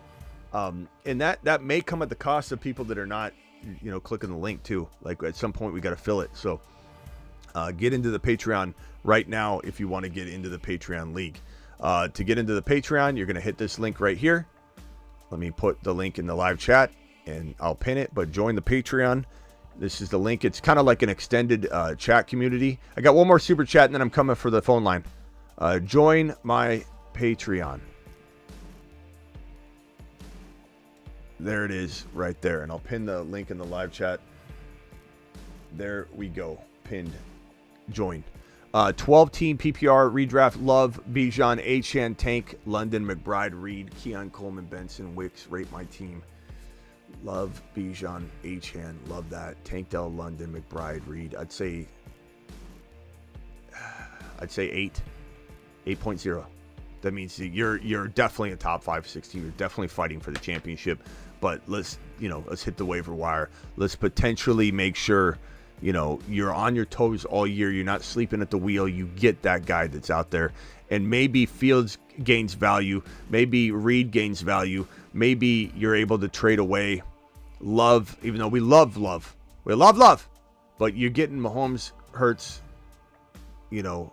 Josh Allen. You're winning the league. So you're trying to maybe potentially use a player like Reed and Love together if Allen or Hurts or Mahomes has a bad week 1. Let's say Mahomes goes out and has a bad week 1 and a mediocre week 2. We're striking. Every year there are players that are buy lows heading even into week 6. We're still talking about buying low on certain guys. So that's the kind of, I think, move that makes your team go from an 8.0 to like a 9.0. Let's go over to Matt Biaggia, or Alec from San Diego, then Matt Biaggia. Alec, you're live. What's up, Smitty? What's up? So, what are some guys you'd rank around Aiyuk, assuming he stayed on the Niners? Guys I'd rank around Aiyuk.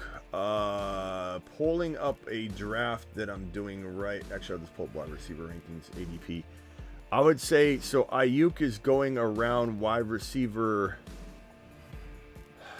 19. Where do you think he should go? That seems about right. That's Neighbors is above him. Evans, Olave, Waddle, Kupp, Nico. Those all seem correct.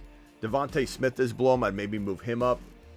And quite honestly, do I like Dell over Aiyuk? Yes, with the holdout. The likelihood of injury. So I'm going to say Dell and Devontae, would be crafty names that I think are close. But what if he moves to Steelers or something? How drastically would he fall? I would say he's still going to be right around there. I think that's the value that I put there on him. Really? Even on the Steelers? I feel like Steelers is so much worse than the Niners, situation-wise. But I think that either way, he's an injury risk, and either way, I don't know how I feel. About it. So I think how do you drop him any more than below Dell and Devontae? Once you get there, it's that's kind of, I think, where he belongs. But I'm also pricing him there. I'm also pricing there preemptively. I think if he stays with the Niners, maybe he goes up a couple spots too. It just depends on how I feel. Yeah, that's all I had. Yeah. All right, bro. All right, later. Appreciate you.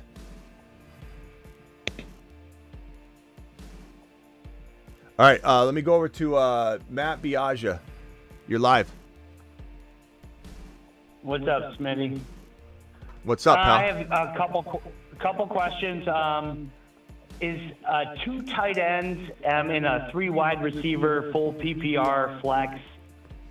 And if I can't trade 2 of the top 5, in my opinion, tight ends, can I run a tight end in my flex?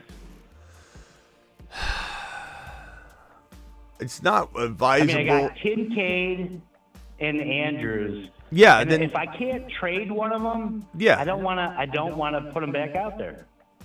Yeah, definitely think you can.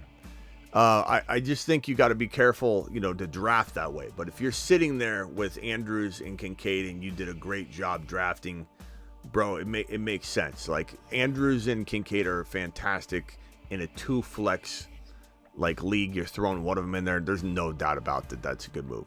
But I'm just not drafting that. I'm not trying to make it. When people go and draft it's for a keeper league, yeah. and I'm trying to protect my top 5, and unfortunately 2 of them are popping up in there. Yeah.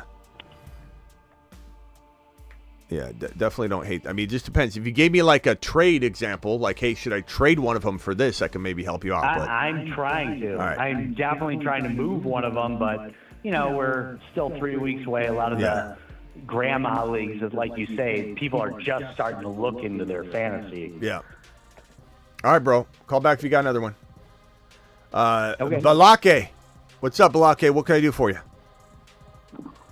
Hey, where would you personally rank Pacheco amongst Kyren and Etienne? I know you like the other two a lot, but I personally think Pacheco floats up there with those two. So if we weren't considering ADP, would you secretly like Pacheco just as much as the other two options? No, but I like him near. I like him a lot. I like him inside the top 10-ish. But Achane and Kyren are top 5 for me. So I would say double in value almost. But that still means but there's such a Kyren to me could be running back 1, 2, or 3 overall. You cuff him to quorum and it's gold. Pacheco, I think he's a top 6 to 10 running back. So there's some overlap. Could Kyren be 5 or 6 overall and Pacheco be 5 or 6 overall? There's overlap, but their floors are different. So I'm taking Kyren and Achane over Pacheco all day long. Yeah, but why do you think Pacheco's floor is lower than the other two? Wouldn't he have more opportunities due to the offense that he's in? Well, I shouldn't say their floor. I should say their range of outcomes. I think that the ability for Pacheco to be 1, or I meant to say ceiling. Sorry, the ability for Pacheco to be 1 is really hard to imagine. I think he's in that 6 to 10. So being a 6 or even 5 running back on the year is phenomenal. He's in a high octane passing attack that does run the ball well, but there's just no room for him, I think, to be a top 5 guy. Potentially, but 6 to 10 is phenomenal. But Kyren could be 1. Achane could be 1. So there's overlap, but the ceiling values are a lot higher. And shall I say the floor, I still think the floor is higher for Achane and Kyren in a sense that if they're healthy, they're dipping into Pacheco's tier, and Pacheco could climb into the bottom of their tier, but I don't think there's any overtaking. I like Pacheco. Pacheco 10, 12 touchdowns, but Achane is the most explosive running back in the National Football League. He's got 7.8 yards per carry, higher than any running back in NFL history.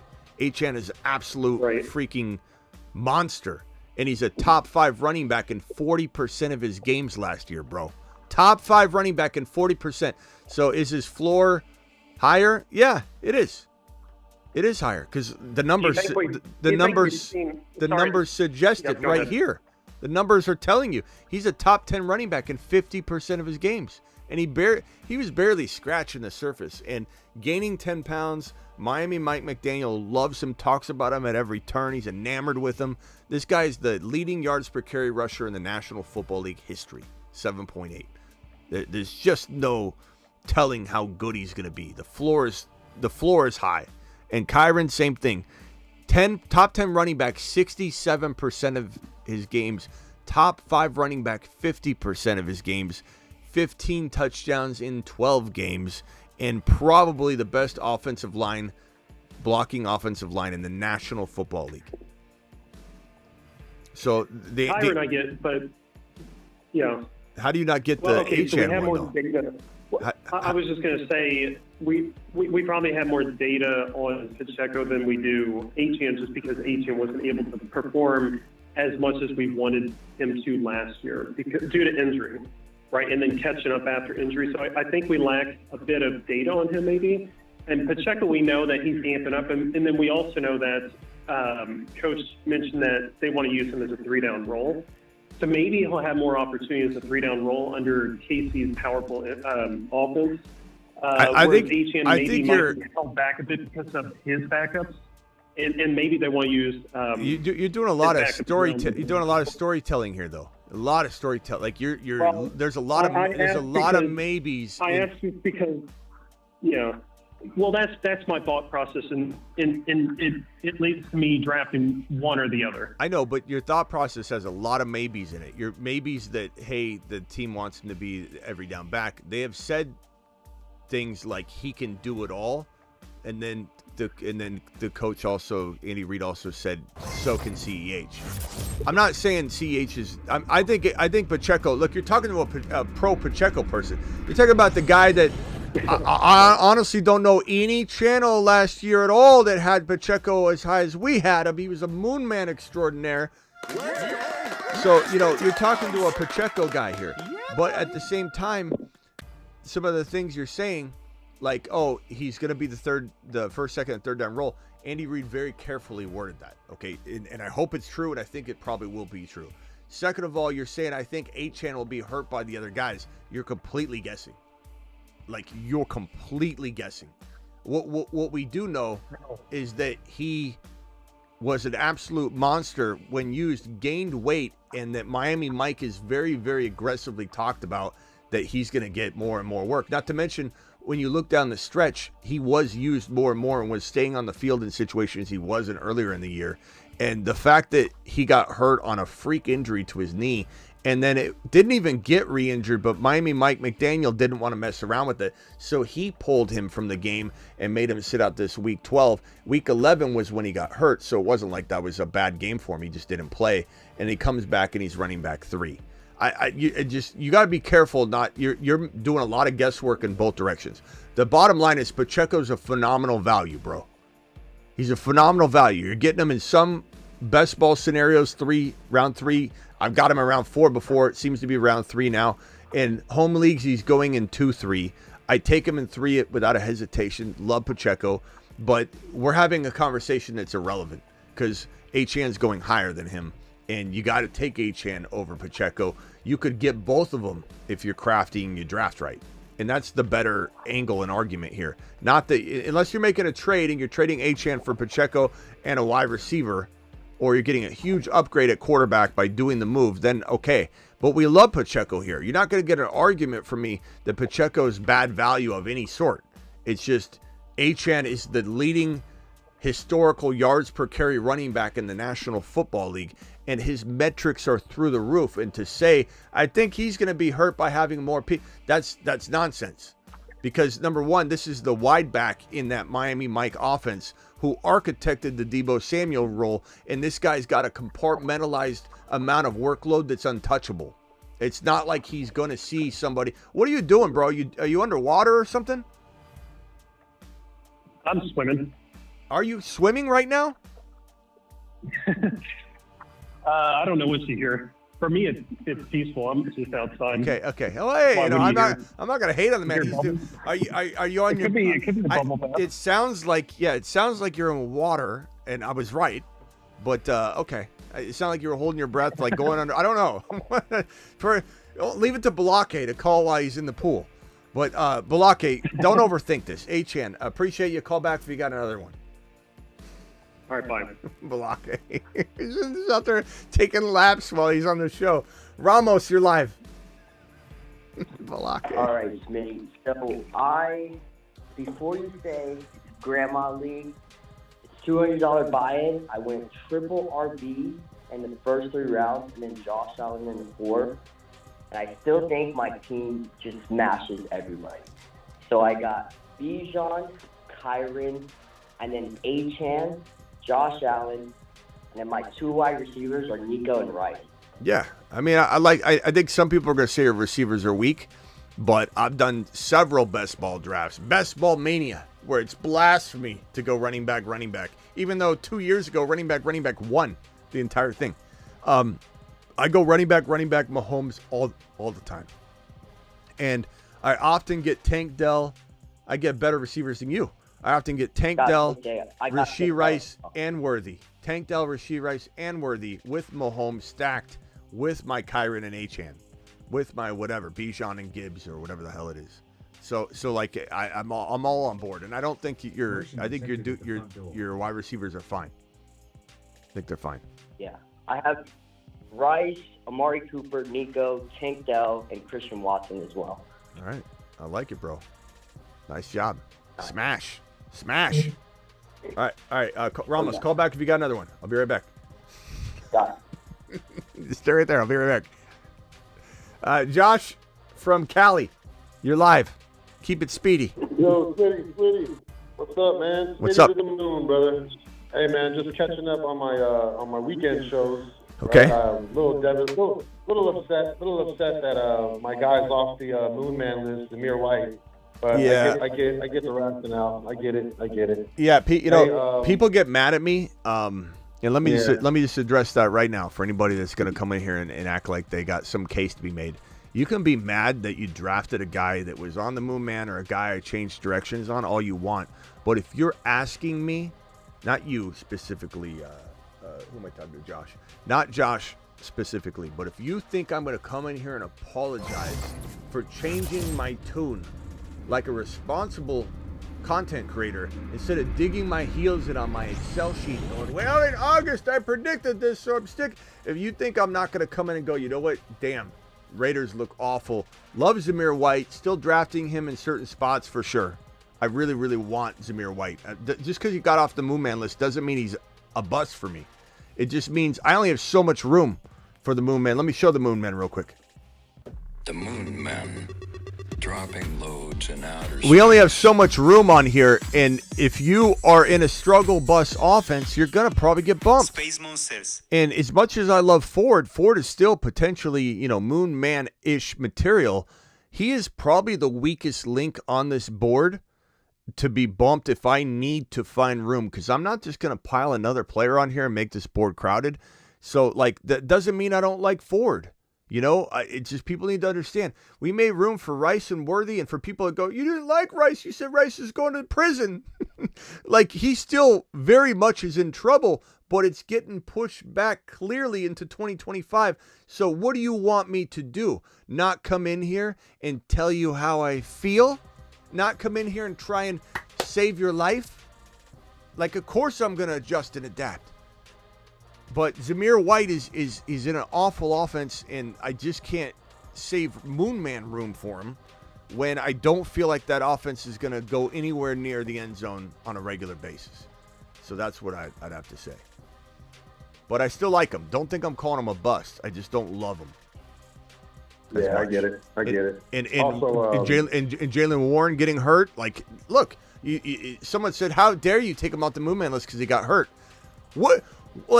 Think about what you're asking me to do.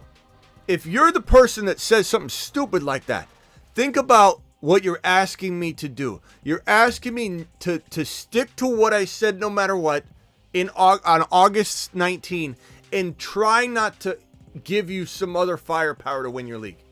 It's absolutely head-scratching to me that someone can make a negative comment, which I don't care about, to be honest with you. A negative comment about not by changing directions. I just drafted Smitty. Well, draft again. Draft him. Don't draft him in the next one. You only do one league, Steve? All right, go ahead, Josh.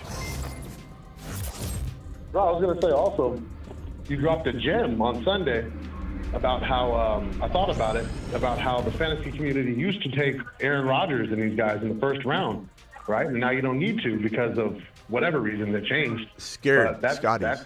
That's a gem. You need to go early QB, I think, to win these leagues. And that's game, free game right there. Yeah, people don't understand that, in my car lot example, driving off the car, if you drive the car off a lot, you lose $2,000, that people say, roughly. It's just kind of a way people talk about, values of cars and depreciation. You buy a 4Runner for $49,000. No, now they're like $65 with the upgrades. You drive the brand new 4Runner, 2025 off the lot, 2025, 2026, 2025 off the lot, and it's $65,000. it goes to 59, probably. Just driving it off the lot. Just because, people are not willing to pay for a used car, and it's a used car at that point. You drive Patrick Mahomes, Josh Allen, or Jalen Hurts off the lot, out of the draft, they go up in value. You draft Mahomes in round 3, bro. And then the draft is over, and we're looking at week 1, especially when week 1 kicks off. We're talking about week 2, week 3, and you try and trade for Mahomes. I dare you to try and trade for Mahomes at anything less than a top 12 overall pick. You're not going to get it. So what does that tell you? Mahomes is actually worth a top 12 overall pick to everyone once the season or draft ends and once the season begins. And people just can't see the forest from the trees. They don't know what's going on. They just think quarterbacks, everybody's telling me over and over not to draft a quarterback early. It's regurgitated, Smitty. It's a deep position. Every position's deep. The tight end position's never been deeper. The wide receiver position's never been deeper. Look at the rookies alone.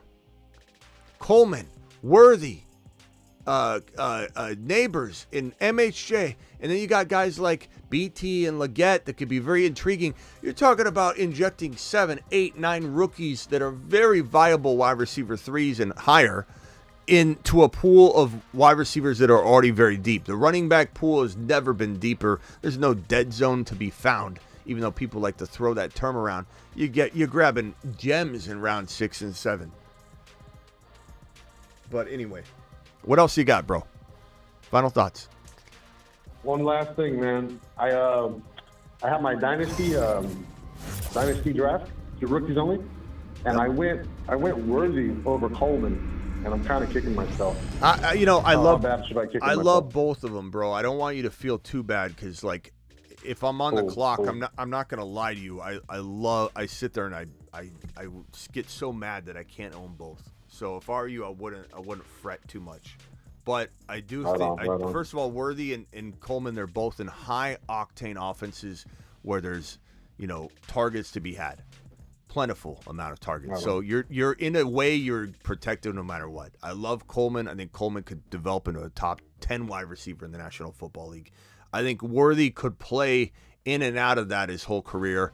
We don't even know what his ceiling is. He might have a very capped ceiling. He might have an unlocked, untapped ceiling. We don't really know. Worthy's in the most ideal situation for him, and I think he would maybe fail if he wasn't in KC, but he's in KC, so he's going to explode. And they clearly want to use him. This guy was on end arounds. He was targeted, I think, 5 or 6 times in the game in a very short window of time. He dropped a bunch of balls, bobbled the touchdown grab. They kept feeding him. They ran him. He fumbled the ball. Like, he was all over the place, but clearly having a blast, and they absolutely love him. Like, it's getting all the jitters out now. Could he drop a football here and there? Yes, absolutely. He's very raw. Keon Coleman dropping footballs, not going to happen. Like, Keon Coleman, Josh Allen came out and said Keon Coleman is the best body control receiver he's ever seen. That is insane. So Coleman to the moon, but don't beat yourself up over it. Maybe try and get him still. I bet you could still acquire him in a trade. Own both of them, bro. I'm trying, man. I appreciate it, brother. Thanks, man. Later. Matt Biaggia, final. You're calling back in, apparently. I am calling back in. All right. If I were to offer you Jamar Chase and you had Marvin Harrison Jr., what else should I be asking back in a dynasty league if I have Chase? I don't know that you can. I'm not saying that you shouldn't try, but I don't know that you can get a whole bunch more. I think it depends on these people. I think it just depends, bro. I mean, I should be able to get something back. Chase is established, right? Yeah, but like, I want another draft pick or something thrown back at me. So you think it's even, straight up? Well, I think that you're going to somebody who just let me ask you a question. Do you think if you drafted, they're terrible. Do you think no? My question is, if you drafted Marvin Harrison Jr., would you be looking to trade him? You've been waiting for this moment. You've been watching it. You were lucky enough to get the pick that landed him, or maybe you traded for it. You're excited about this kid he's the best prospect coming out of college at the wide receiver position we've ever seen. and you're just going to trade him away? And I know that Jamar Chase is Chase. But Jamar Chase is also holding out. Yeah, injury risk is high. He comes with injury risk. Ceedee Lamb, Biagio, I'm talking. Biagio, I'm talking. Joe Burrow is injury prone, you could say. The Bengals are slow starting, you could say. Jamar Chase is injury prone, you could say, and he's holding out. There's a lot of concerns. I want MHJ over Jamar Chase. And so if you came to me, I would laugh at you. I'm not trading MHJ for Jamar Chase. And so I'm answering your question. I don't know if that person's in the same mindset as me, but I can tell you that almost anybody that owns Jamar Chase is going to look at him differently than anybody else. I'm sorry, MHJ. Anybody that owns MHJ is going to look at him differently than anybody else. You are not going to be able to walk in and say, hey, why don't you trade me MHJ? I'll give you even Ceedee Lamb. Well, he's holding out. I'm worried about that. Well, that's not a long-term thing. Yeah, but I'm trying to win this year. Okay, Jamar Chase, same thing. Tyreek Hill, he's older. I mean, MHJ is arguably the number one overall player in the National Football League in a year and a half. He might be the number one wide receiver and considered to be like the most elite player, like JJ was considered when he had good quarterback play. I'm just answering the question. I don't know what you can get, but I certainly would. I wouldn't do it. I might get extra. Well, then try. I mean, I guess ask for a first rounder. Offer word it this way. It won't be that. Word it this way. I'll give you my second rounder for your first rounder. It's just going to be a swap. See if they'll do that. But I don't know. I mean, anything else you can upgrade? Can you get a McBride instead of having an Ingram? Can you get a Tank Dell instead of having a DJ Moore?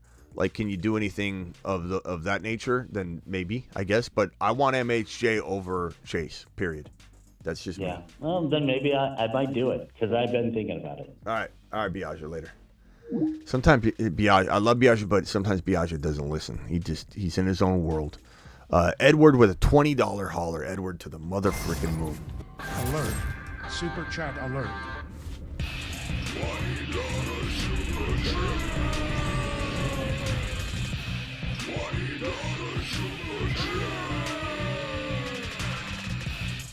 Alert. Super chat alert.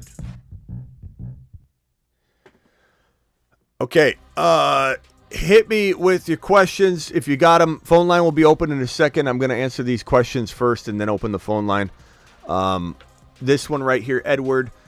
Just drafted 1.6 with the 1.5 as well. AR5, Brees, Kyron, JJ, London, McBride, Reed, JD5, Keon, Scary Terry, Corum, Braylon Allen, Jalen Wright. Love this team. Brees, Kyron's phenomenal. You got Kyron cuffed, which is brilliant. JJ, London, McBride, Reed. Like, you can't get better than this. Is this a super flex? JD5. Is JD5 your... I don't know if JD5 is your super flex. If it is, you've won. If it's not a super flex, you've still got probably the top team, and you got an amazing quarterback play. There's not even moves to make here. Maybe wait and see what happens with the Reed and Scary Terry and Braylon Allen and Jalen Wright values, and then maybe you make a move. But, like, what are you upgrading? This is a phenomenal team. Maybe you upgrade Reed a little bit using a Wright or a Braylon or a Scary Terry later, or even a Keon Coleman, who I love, but, like, you're able to get that Reed upgraded into a monster. Past that, bro, there's nothing to do. Maybe AR5 using Reed, AR5 using Scary Terry. Maybe later on, AR5 using Jalen Wright if he gets a big role to upgrade AR5 into a 1, 2, or 3 QB, because AR5 is like 4, 5, or 6, which is still phenomenal. JD5 might be top 5 at some point mid-season or earlier. Jerry Barry with the $5 hauler. Thoughts on my team? 12-man, 1 QB, running backs, Achane, Mostert, Wright, love it. Hall, Allen, smash. Ford, Chase Brown, love it. Collins, Dell, Coleman, Andrews, QB, Mahomes, JD5, freaking love the team. Crafty as hell. Stacking those wide receivers can be good and bad, but it's a great offense, so probably will be okay. I think Dell and Collins probably will have plenty of games where they're both going off, and I think that's fantastic. Andrews, good tight end. Injury risk, but phenomenal upside. I love this team. Nothing I touch with this. Let Chase Brown gain some value. Maybe you explore trying to do something with the Andrews situation. Maybe you can get Kelsey. That would be fun. Maybe you could get Kincaid or McBride using Andrews and some player that's Ford, who's doing well, something like that. Past that, there's no move to be made. It's an absolute phenomenal team. Calvin Krim says, hey, Smitty, who is the KC's third down running back? It's supposed to be Pacheco. Like, that was what we were talking about earlier. Andy Reid said Pacheco could play all 3 downs. But then he did caveat it and say, well, so can CEH. And everybody leaves that part out. But I think it's definitely, Prince is going to climb up and become the backup. Prince is definitely a guy I think they want to use a little bit. But I think Pacheco will be a 3-down back. But they got to be careful not to run him into the ground. So he won't be the sole 3-down back by himself. Rockout's dropping messages, and I haven't played it yet. Rockout, here we go. Fantasy football show community. I got one spot left in my home league. If you feel you can hang, go hit me up. Kyle_Slugger at IG. Hit me up. Kyle wants you to join his league. Ceedee Lamb. Get Lamb. Take it over. Score a touchdown. Lambo truck. Speedway. Big pack. Get me my money now. So I score it like a touchdown. Thank you. Rockout dropping bars. Realist, $10 holler. Appreciate you, Realist, dropping this wad. This gets you a moonshot, my guy. $10 hollers all get moonshots. And Realist says this, 1.12, I go running back at one point at the 1-2 turn. How do you feel about going Mahomes, Hurts, Allen in the third? Love it. Not too risky in a home league at all, because you still get Adele. You still get like Dell and Worthy and Rice and all those guys. You know, you can grab. I've gotten Devontae Smith and Dell in a 10-man league from that draft slot, going running back, quarterback. So it just depends on the league you're in. But I'm not scared to do that at all. I mean, you're gonna have a lighter wide receiver room than the average team, but you're also gonna have a better running back room by a mile. And you're going to have the best quarterback room, or equal to it, to anybody that took one of the other top 3 quarterbacks. So there's a give and a take. Anybody that says, oh, your wide receivers look weak, well, why don't you talk about my running backs? Because they beat yours. Why don't you talk about my quarterback? Because it smashes your quarterback. So it just depends on how you're looking at it. Absolutely fine with it, though. 100% do it all the time. In a home league, running back, Mahomes. I do it all the time. Show the Marsman and Saturn board. You got a draft, says Ben. Here's the Saturn men. The Saturn men. One small step for man, one giant leap for Saturn. Such a solid board. And for anybody running their mouth about, oh, just a bunch of big names, real bold calls, Smitty. Every single one of these guys is a value. A value times the extreme. Bijan should be going 1. He goes like 5, 6, 7, 8. Hall should be going 2, 3, 4 overall. He goes 6, 7, 8 overall. Kyron should be going in the top 10, top 5. And he's going in the second round in home leagues, third round in best ball. JD5 is going to win leagues from his, 80, 70, 100, depends on where you're drafting value. Gibbs is falling because of the hamstring into round 2. And Hurts is a 4th rounder in best ball and non-best ball. Mahomes is a 3rd rounder in non-best ball and a 4th rounder in best ball. I got him at 5.1 in 2 leagues last night. At 5.1, I got Mahomes. He's a league winner. In MHJ, wide receiver 9 in best ball seems high because all the wide receivers going super, super high. But wide receiver 9, he can smash that. Every single one of these guys can crush their ADP. That's why they're on this board. So don't be closed-minded and say these are all big names. That's the whole point. Saturn men are the ballers, the ones we trust. He's on a shuttle to Mars. Mars man. Cooper Kupp added to the Mars men list. I just can't stop drafting Cooper Kupp right now. Loads dropping and spinning endlessly in space. I think, despite being 31 years old and the odds of a 31-year-old receiver, 12% chance that he has an elite season, I'm banking on him being the guy that slips into that 12%. I think Evans concerns me. Diggs concerns me. Other guys concern me. There's some risk level to it, but it's baked into his 3rd round freaking value. And if he goes in round 2, it's a little not what I want, so I'm pushing for the 3rd round value. Pacheco's on the Mars men list, going to have an explosion season. Barkley, explosion season. Debo, going to go off. Even if Aiyuk stays, Aiyuk is in holdout mode, so he's going to get hurt or have a slow start. Stroud to the moon. Stroud's going, let me say something real quickly about Stroud. You want to win a league and draft a quarterback late. There's no reason Stroud, Ron, I'm going to come to you in 1 second. There's no reason that Stroud should be falling to 70 overall on best ball. You're talking about AR5 and Stroud being neck and neck in best ball. One's going around 45 to 50, and then there's a big space, and then this guy Stroud goes 68 to 70. You're talking about 45 to 70, sometimes 50 to 70. A 20-pick difference between Stroud and the quarterback above him. And in non-best ball, it's probably not the exact same numbers, but it's very close and comparable. Stroud being a late drafted quarterback that could throw for 40 touchdowns this year it doesn't run the same. Clearly, I don't rank him as high as Mahomes, Hurts, or Josh Allen, but his touchdowns proven by Dak Prescott's number 4 overall ranked season last year, where he didn't run. He danced with the running QBs. Yes, odds are you need to be a running quarterback because running quarterbacks throw so well additionally now to be a top 5 quarterback. But Dak proved you can slip in. You can dance with these guys if you throw baller-type touchdowns, and Stroud's weapons are crazy. His ceiling's high. So when we look at the Marsman list, he's on a shuttle to Mars. He is a Marsman. Fantastic Marsman. Jacobs, this is a top 10 running back. Top 6 to 10. Dropping and spinning aimlessly in space. AR5 can win leagues. He could be the number 1 QB or top 5. You just don't know. No one knows how good he's going to be. He's unbelievably untapped. Dell is a league winner in 4-5. He's going around 5 more than he's going in 4 in home leagues, so take advantage of that. Whenever I talk about Dell in round 4, people laugh, and they're like, Dell in 4? So I really think you can get this guy in 5-6 in most home leagues. Coleman is going to be a top 12 wide receiver, maybe top 10 in the NFL. I don't know about how quickly, but he will. Either on board or you're not. It's fine. McBride, monster, breakout, big season coming. Where's Kincaid? Why is Kincaid on the Saturn? The Saturn Men. Where's Kincaid? He's on a shuttle. Do I not have Kincaid on the Mars? The Moon Men. He's Somehow. on a shuttle to Mars. Marsman. Damn it. We got to figure out what happened. Did I bump him off? Loads dropping and spinning aimlessly in I space. may not had him on here for a while too. At one point he was somewhere and I moved him, and I don't know. I got to put Kincaid on here. There's no way we can have McBride on here and not Kincaid.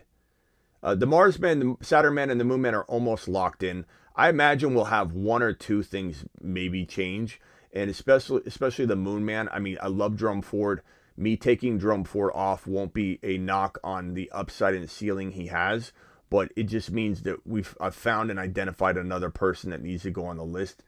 Part of me is like, damn it, do I move somebody down to the Moon Man list so I can pull Kincaid up? Shoot, this is going to be tough. Let me real quickly, hold on a second. I gotta find a Kincaid graphic real quickly and put Kincaid up on the. By the way, here I'm gonna have these boards right here, where we're going to go over every single team and go over all these players, talk about every single one of them, and do projections for every division. So this is coming. Get ready for it. 12-5 for the Buffalo Bills, 11-6 for the Jets, 10-7 for the Miami Dolphins. This is pending some final changes I'm going to make. And Patriots 5-12. I don't know if I'm going to even make them 4 wins. They could be even 3 wins. I don't know. They're definitely not going to be. Sorry, Travis. He's probably watching going, what in the hell is going on here? Hold on. I got to figure out how to do this. Kincaid to the Marsmen. He's on a shuttle to Mars. Marsman. Loads dropping and spinning aimlessly in space. I don't know what I'm going to do. For right now, we'll put Kincaid here, but I got to figure out if I got to move somebody down. And then the Moon Men list. The Moon Men. Dropping loads in outer space. I definitely could see myself. Do what he did with London. Do what, Ron? Do what he did with London and Kupp, putting McBride and Kincaid together. Yeah, I might need to do that. Rack says, would you trade CMC for Jacobs and MHJ? Woo!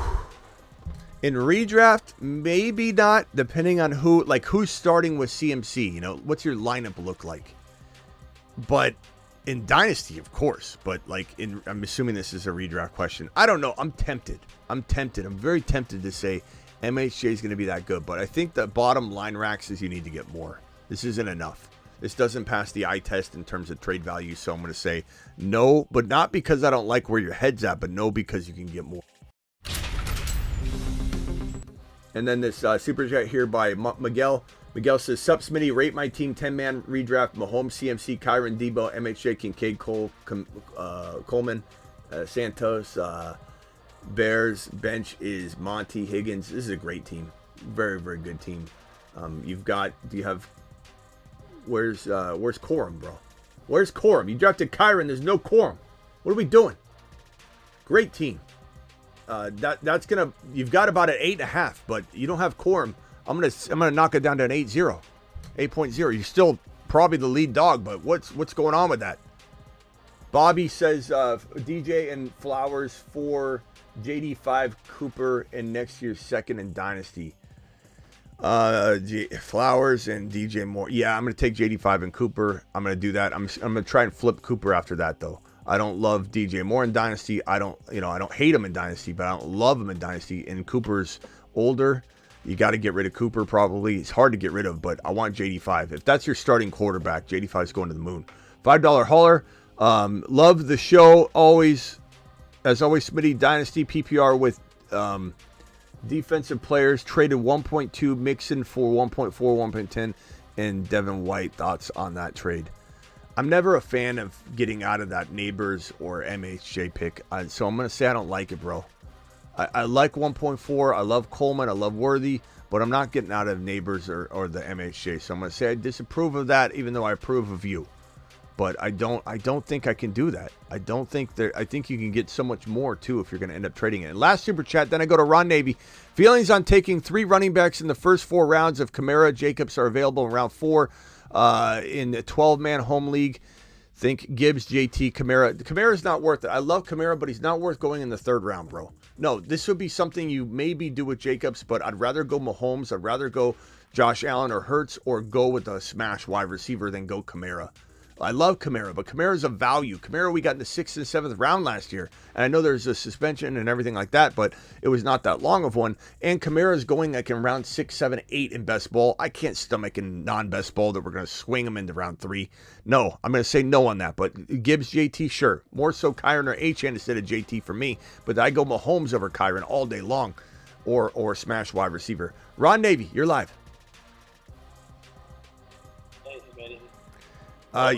You hear that there's some more Steelers buzz, but it sounds like people are just drumming up. This is from Bleacher Report. I think they're just drumming up details in the trade that they're finding, and we don't know if it's true or not. But they're saying that Brandon Aiyuk rumors Steelers would send a 2nd-round pick, no players to the Niners, and that might be why the Niners are held up on it because the Niners want a player back.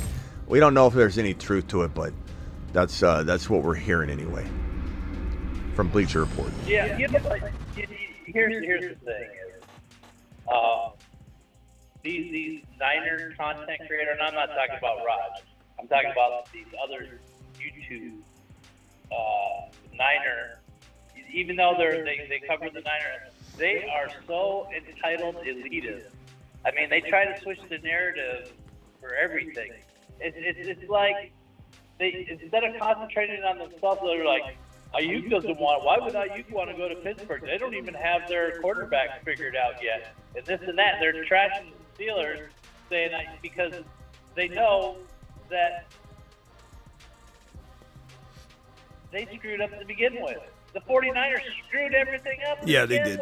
They did. Aiyuk is definitely not making things easier, but I said keep the freaking Steelers out of your mouth. Concentrate on your own crap, because they'll talk about the Steelers and not deserving Aiyuk or not going after Aiyuk or whatever. Concentrate on holding your own team to the fire because of their lack of being able to get things done, because of their lack of waiting so long, because of everything else that they've done. They've just screwed everything up, and you want to sit there and you want to placate because you're an elitist and you think like you deserve everything. Screw you. Yeah. Ben says so bad. They're so elitist. But on the other hand, No, I wanted to actually talk about your Kansas City comments. If I could. Yeah. Yeah, I agree with you. I mean, Kansas City can definitely get back to the Super Bowl, but I don't think it's going to be as easy as you make it sound. Well, They got a schedule. Forget they got to play the 49ers. They got to play Atlanta. They got to play every single team. They got to play the Bills. They got to play. They also get to play the 3 teams in their division twice, though. So I mean, there's a lot of opportunity for them to have a much easier path than last year, at least. Not saying it's a cakewalk, but I'm just saying last year was tough. What? They start out back to back. They start out with the Ravens. That ain't going to be a cakewalk. Right. And they win that game. Of course they. But then they start out with the Bengals. Then they come up with the Bengals, and then the Falcons, who we know have gotten better. And that game can go either way too. So their first 3 games are going to be tough. It's not going to be a cakewalk for them. Can they make it back? Yeah, but it's not going to be easy. It's not going to be easy at all. Well, I'm not saying it'll be. I'm not saying it'll be easy. I'm merely pumping them up. Like I know it's going to be. It's never easy. It's never easy to win a Super Bowl. But I just think that like the way this is set up right now. Not to mention, like I'm not a big believer in that things are rigged on any level. I'm not one of those guys. I do know that Mahomes is going to get some calls that other people won't get. Like I do acknowledge that. I just think that this is what the league wants. If there is any interference with that, it's going to be in their favor. Taylor Swift in the Super Bowl is what Roger Goodell and all of the suits want. It's like the biggest money making. They're bringing in people that don't even watch football to watch football. That's what they want. That's what they need. None of us are going to stop watching because of Taylor Swift. We say we will. Just people always say something because they're mad. No one's not going to watch it because of Taylor Swift. So they're getting everybody to watch the Super Bowl. This is what they want. It's what they want to will to happen. But I'm still a big believer in there's only so much that you could manipulate in the NFL anyway. But Mahomes is going to go bonkers. His wide receiver room, as much as I've worried about Rice, being suspended for the season, if not the whole year, that is not looking like, regardless of what we thought would be the case walking in, this isn't him getting away with Texas law or people saying they're gonna let him off the hook. None of that's happening. For anybody that thinks that's what we're talking about, when I was hell bent against him getting off, I still firmly believe he's going to suffer the consequences because Texas law is not going to have it. But it's certainly getting delayed. Like attorneys are so good at extending things and pushing them into the future. And honestly, when you asked me about it earlier in the offseason, I would have said it's better for him to get it out of the way. But now I'm thinking, no. I'm thinking if I'm Rice or I'm Rice's attorney or whatever, I'm saying you need to cement yourself into this offense because Worthy's there. You got to make sure you get your role cemented in, and then they'll wait on you. They won't care. They'll wait on you. But if you vanish now and Worthy becomes the guy, who knows what your role is going to be when you come back. So it makes a lot of sense from a perspective that's not relating to whether he made mistakes or was a coward walking off the freeway with his buddies and leaving injured people. That's a whole different conversation. I can separate myself from that all day long. I think Ron Navy, and I respect this about Ron, Ron's the kind of guy that won't draft you, period, if you do something like that. And I wish I could be that carefree. But I'm definitely not here for that. I'm here to help people win their championships and not consider any sort of off-the-field stuff. And Rice is going to the moon this year. Worthy's going to the moon this year. Kelsey should be more focused unless there's a baby bump announcement or something like that that's going to mess with his head or a breakup and she starts writing songs about him and he can't get his head straight. Those things worry me. But I think that a year into the relationship, Cloud 9 has crashed. He's going to be thinking about himself. He's probably tired of living in her shadow for a little while, and he probably wants to be his own man. I'm going to go out. Girl, I got to practice. I can't do this right now. I got to focus. And he's going to be all in. Kelsey's going to be all in this year. You're going to see a lot of that Kelsey that we thought of him as a man's man before it felt like he took away his man card. Like I know everybody wants to act like Kelsey's not a man's man anymore. He really is. He's in a situation where it's easy to pick on him and it's easy to get frustrated and annoyed by it. But he still is that guy. I think he's going to go out there and he's going to have a good season. Pacheco, top 6 to 10 running back season in the works. Hollywood Brown, injured shoulder. Fantasy-wise, he's dropping a ton, but we need to not forget about him because Mahomes loves him. Mahomes loves him. This is a stable right here. This is a 45 passing touchdown environment, maybe 50. And Mahomes, who only had he had 0 rushing touchdowns last year. Mahomes is going to have 4 or 5. That was an anomaly year for him. 0 rushing touchdowns, 27 passing touchdowns, 41. This is going to be a 5,000-yard, 40-plus touchdown throwing guy with at least 5 on the ground. Considered to be a top 5 to 7 offensive line and a guy that knows nothing but greatness. Even though these numbers aren't as big as Josh Allen's numbers across the board, this is a guy that's flirted with the top 3 out of the last 5 years in terms of QBs. And not last year, he was QB7. The year prior, he was QB1 and the number 1 overall fantasy football scorer in all of fantasy football. So he is 1 year removed from being the very top fantasy scorer across all formats in all leagues. I think he bounces back. It's going to be a huge year. Rachaad White versus Derrick Henry. Jacobs versus Kamara. Give me Jacobs over Kamara and give me Henry over Rachaad White, even though I do worry about Henry. I guess you could say I worry a little bit more about Rachaad White, and he had such a bad yards per carry season last year. It's hard for me to not take the touchdown upside of Henry, but I don't know that I'm drafting either one of them a lot, to be honest. And Ron, let me answer these 2 questions and I'll come back to you. What do you think? Keeper League, 10-man PPR, AR5, JD5, Jameer, JT, Benson, Chase Brown, London, Nico, Waddle, Coleman. Love this team. Nico, Waddle, London. Those are very crafty wide receivers. Am I always trying to upgrade into a top, top like Tyreek Hill or something in redraft? Sure. This is a keeper league, so very much like that they're all younger players.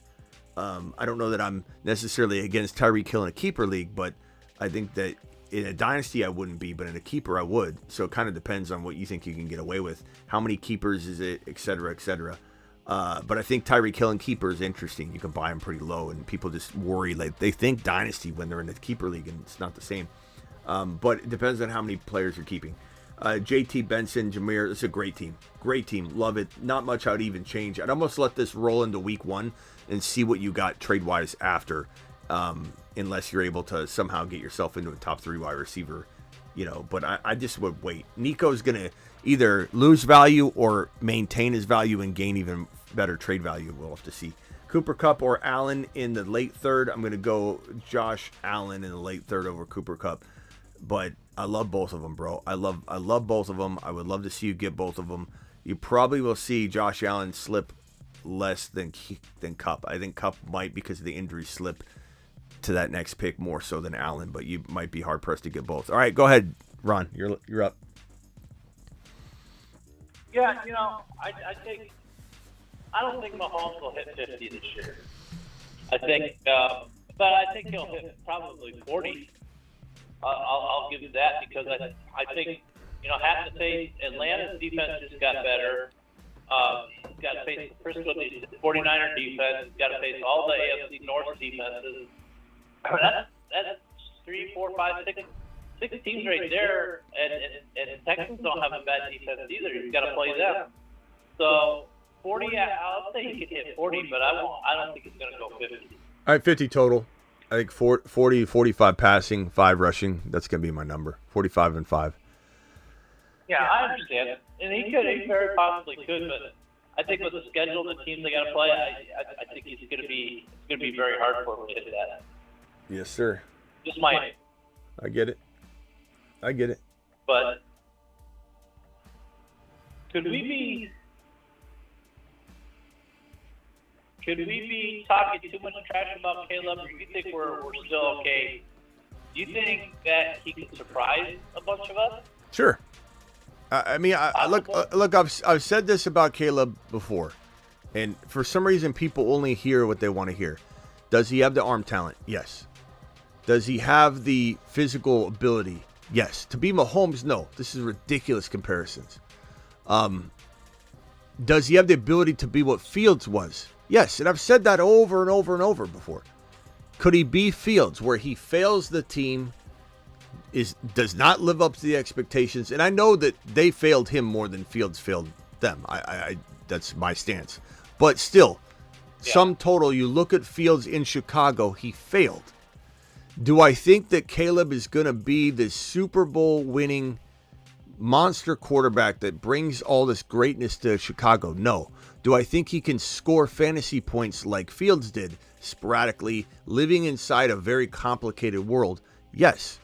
And that wouldn't shock me. And I think it's wild to me that people are in here already saying, Smitty, I can't believe you're still not on the Caleb train, when he had 3 straight series of garbage Shane Waldron play calling caused them to throw Caleb back out onto the field until he did it right. They're like, we can't let Caleb walk off on 3 and outs.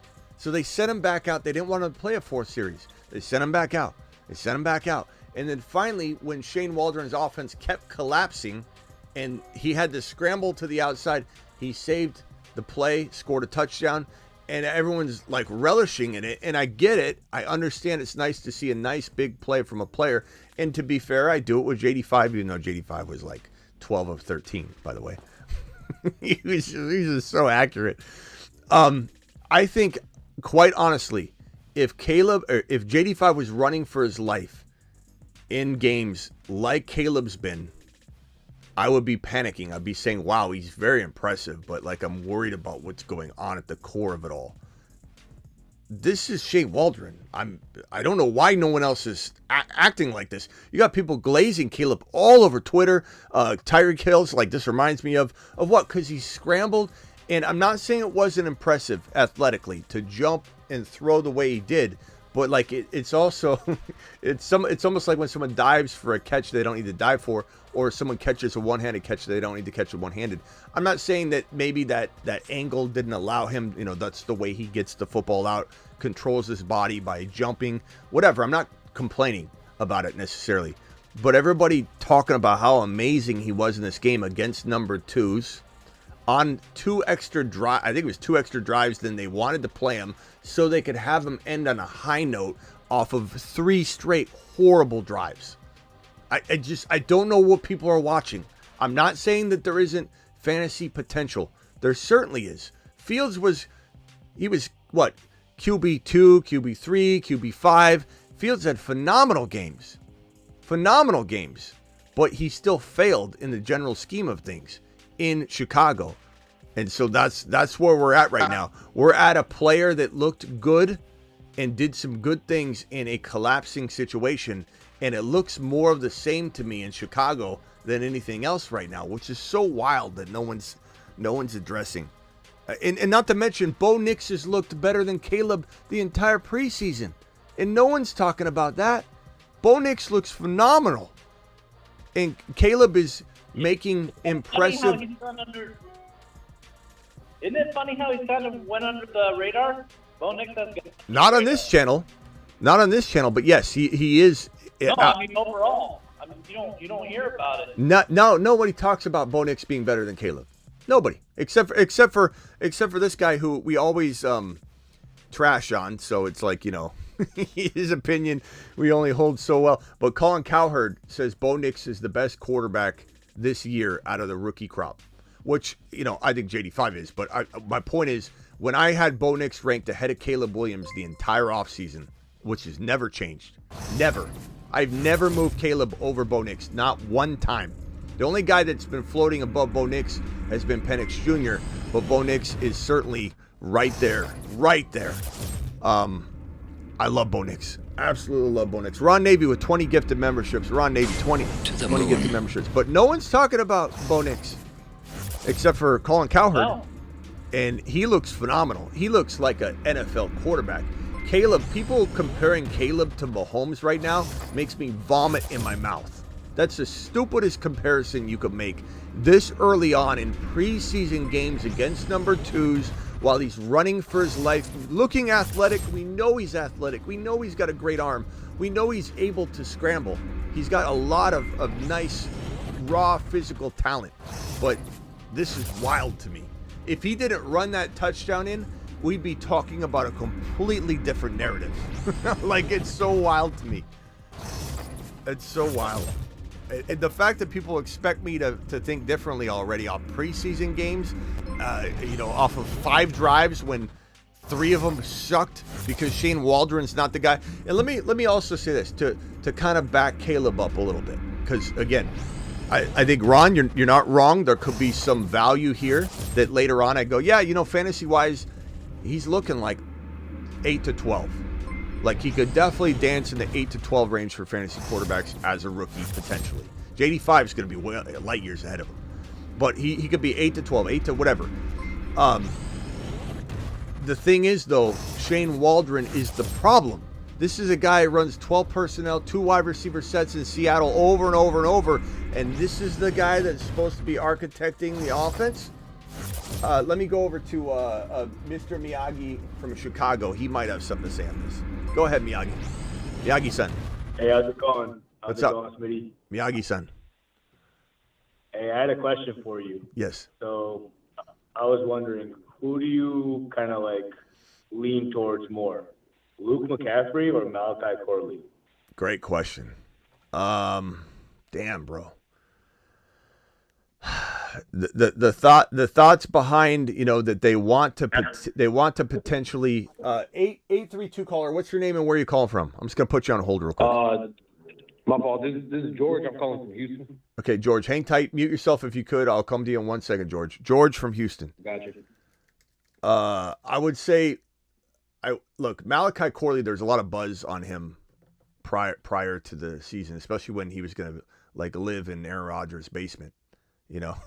And kind of pulled the old AB living with Brady, and so there was a lot. They pulled the bunk beds together. They tried. They tried.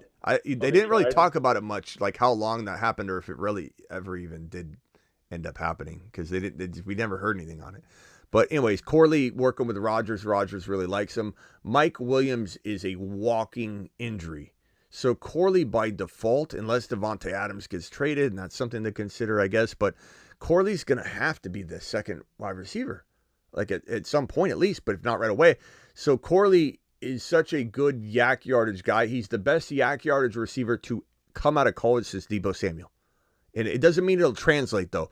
You know who's one of the best route runners in the National Football League, even to this very day, that it's a total bust? He'll never be anything. Ooh. Jerry Jeudy. Ooh. Jerry Jeudy is one of the top 5 route runners in the National Football League to this very day, and he's trash. So sometimes these things don't mean they become that player, okay? So Corley's one of the better route or yak yardage players to come out of college in a long time, and Corley looks phenomenal. McCaffrey is raw, but you also have Dotson being talked down as the potential wide receiver 2 right now. Does he have a handle on it? Does he not? They're looking for something. They're running McCaffrey at running back in practice, a handful of practices in a row, not just some sort of one-off thing. So it's tough to know. Also, this is Adam Peters, GM of Washington, who scouted every single player and helped mold that San Francisco 49er team that has Deebo Samuel, that has Brandon Aiyuk, that has Brock Purdy, George Kittle, all these players. So he knows talent, and he goes after Christian McCaffrey's brother, Luke McCaffrey. And why does he want him? If he's not going to use him, if he doesn't look at him as a weapon, so it's a really tough question. I would say because there's a lot of mouths to feed, and LMC, Christian McCaffrey's brother, Luke McCaffrey, LMC might need more time, I think, to get a handle on being a professional every down player, more so than Corley. So I lean Corley, but I'm kind of rooting LMC, but I'm leaning Corley. It's a great question. Okay, would it change anything if I drafted Terry McLaurin? Maybe, because one of them is going to do something. I think, if it's best ball, especially. But if not best ball, it's still not bad. Especially if you can taxi squad, like Luke McCaffrey until you need him. But it's tough, bro. McCaffrey, yeah, it's so hard to jump into the NFL, change positions. I'm not saying he's changing to a running back, but they're clearly wanting to play him all over the place. The upside for him is that JD5's a rookie. Luke McCaffrey's a rookie. And they kind of came up together in the offense. So they've got a rapport that doesn't need to be built. So that's, something. And he's a really special talent. And if Adam Peters likes him, I like him. That's what I'm saying. Because Adam Peters has an eye.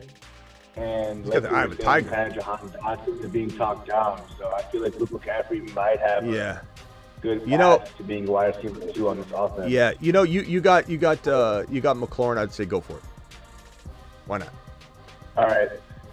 But also, I agree what you were saying with Malachi Corley because Mike Williams is a walking corpse. So Corley probably will be wide receiver 2 in a few weeks come time. Yeah, and it is tough. Like, what happens if Adams gets traded there? There's that angle too. Yeah, it's crazy. But I appreciate the answer, though. Thank you very much. All right, later, bro. Appreciate you. All right, later. Take care. Miyagi-san. See you later. George from Houston. George, what can I do for you, pal? Hey, what's up, Smitty? So I got a dilemma, man. I got a monster team. I feel like I got a monster team because I drafted based off your teachings. You feel me? But I mean, you could be the one that decides that. My dilemma is that I don't have enough bench spots, so I didn't draft the defense because I wanted to get like all the cuffs to my starting players and whatnot. And now I'm kind of like I don't know who to drop come week 1, for my defense. All right, hit me with it.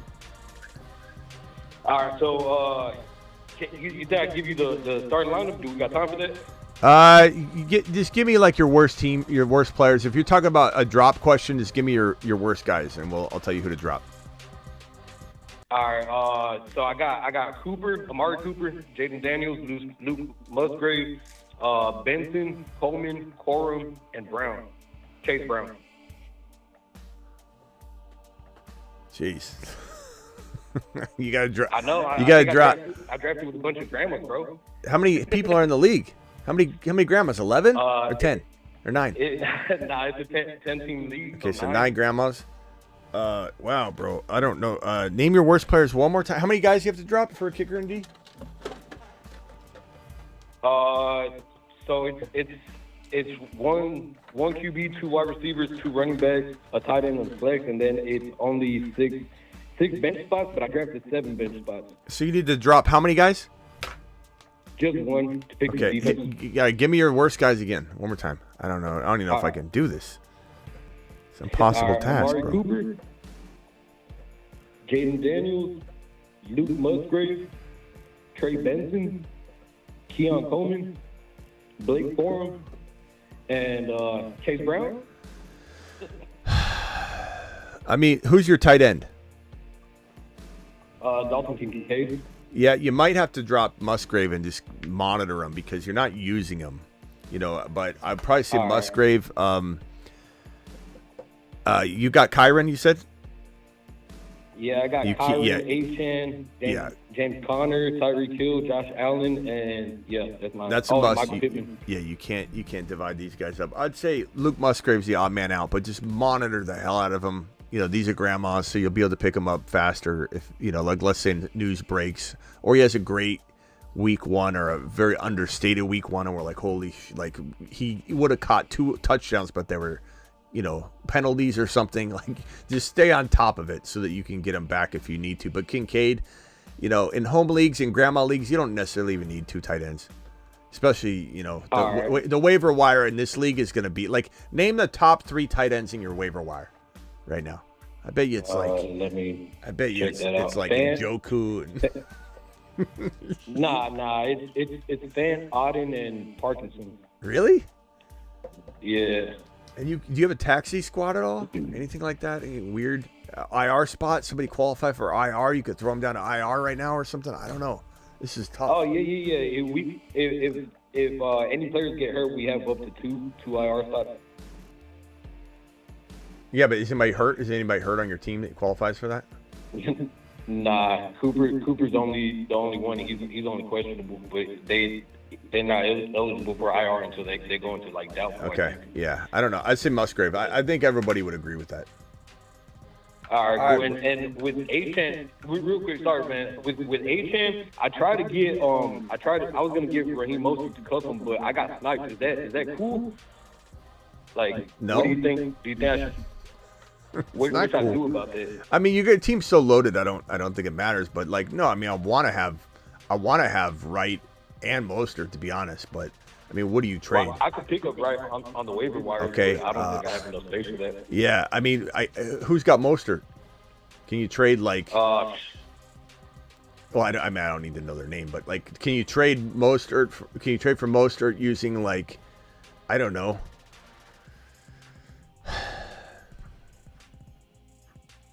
I don't know. Maybe Chase Brown. I mean, sure. I love Chase Brown, love him, but like Mostert could ball out for half a season still. I mean, he's still to assume Mostert's not going to pick up where he left off for at least a few weeks is kind of a wild take, I think.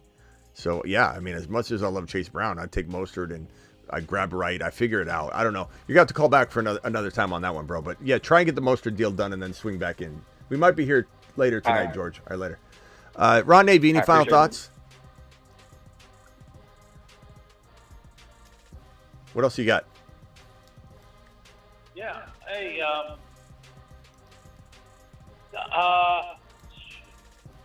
come back to me in a second because I just had a brain fart. Okay. Let me answer Rock Out's message here. Rock Out, you're live. What can I do for you?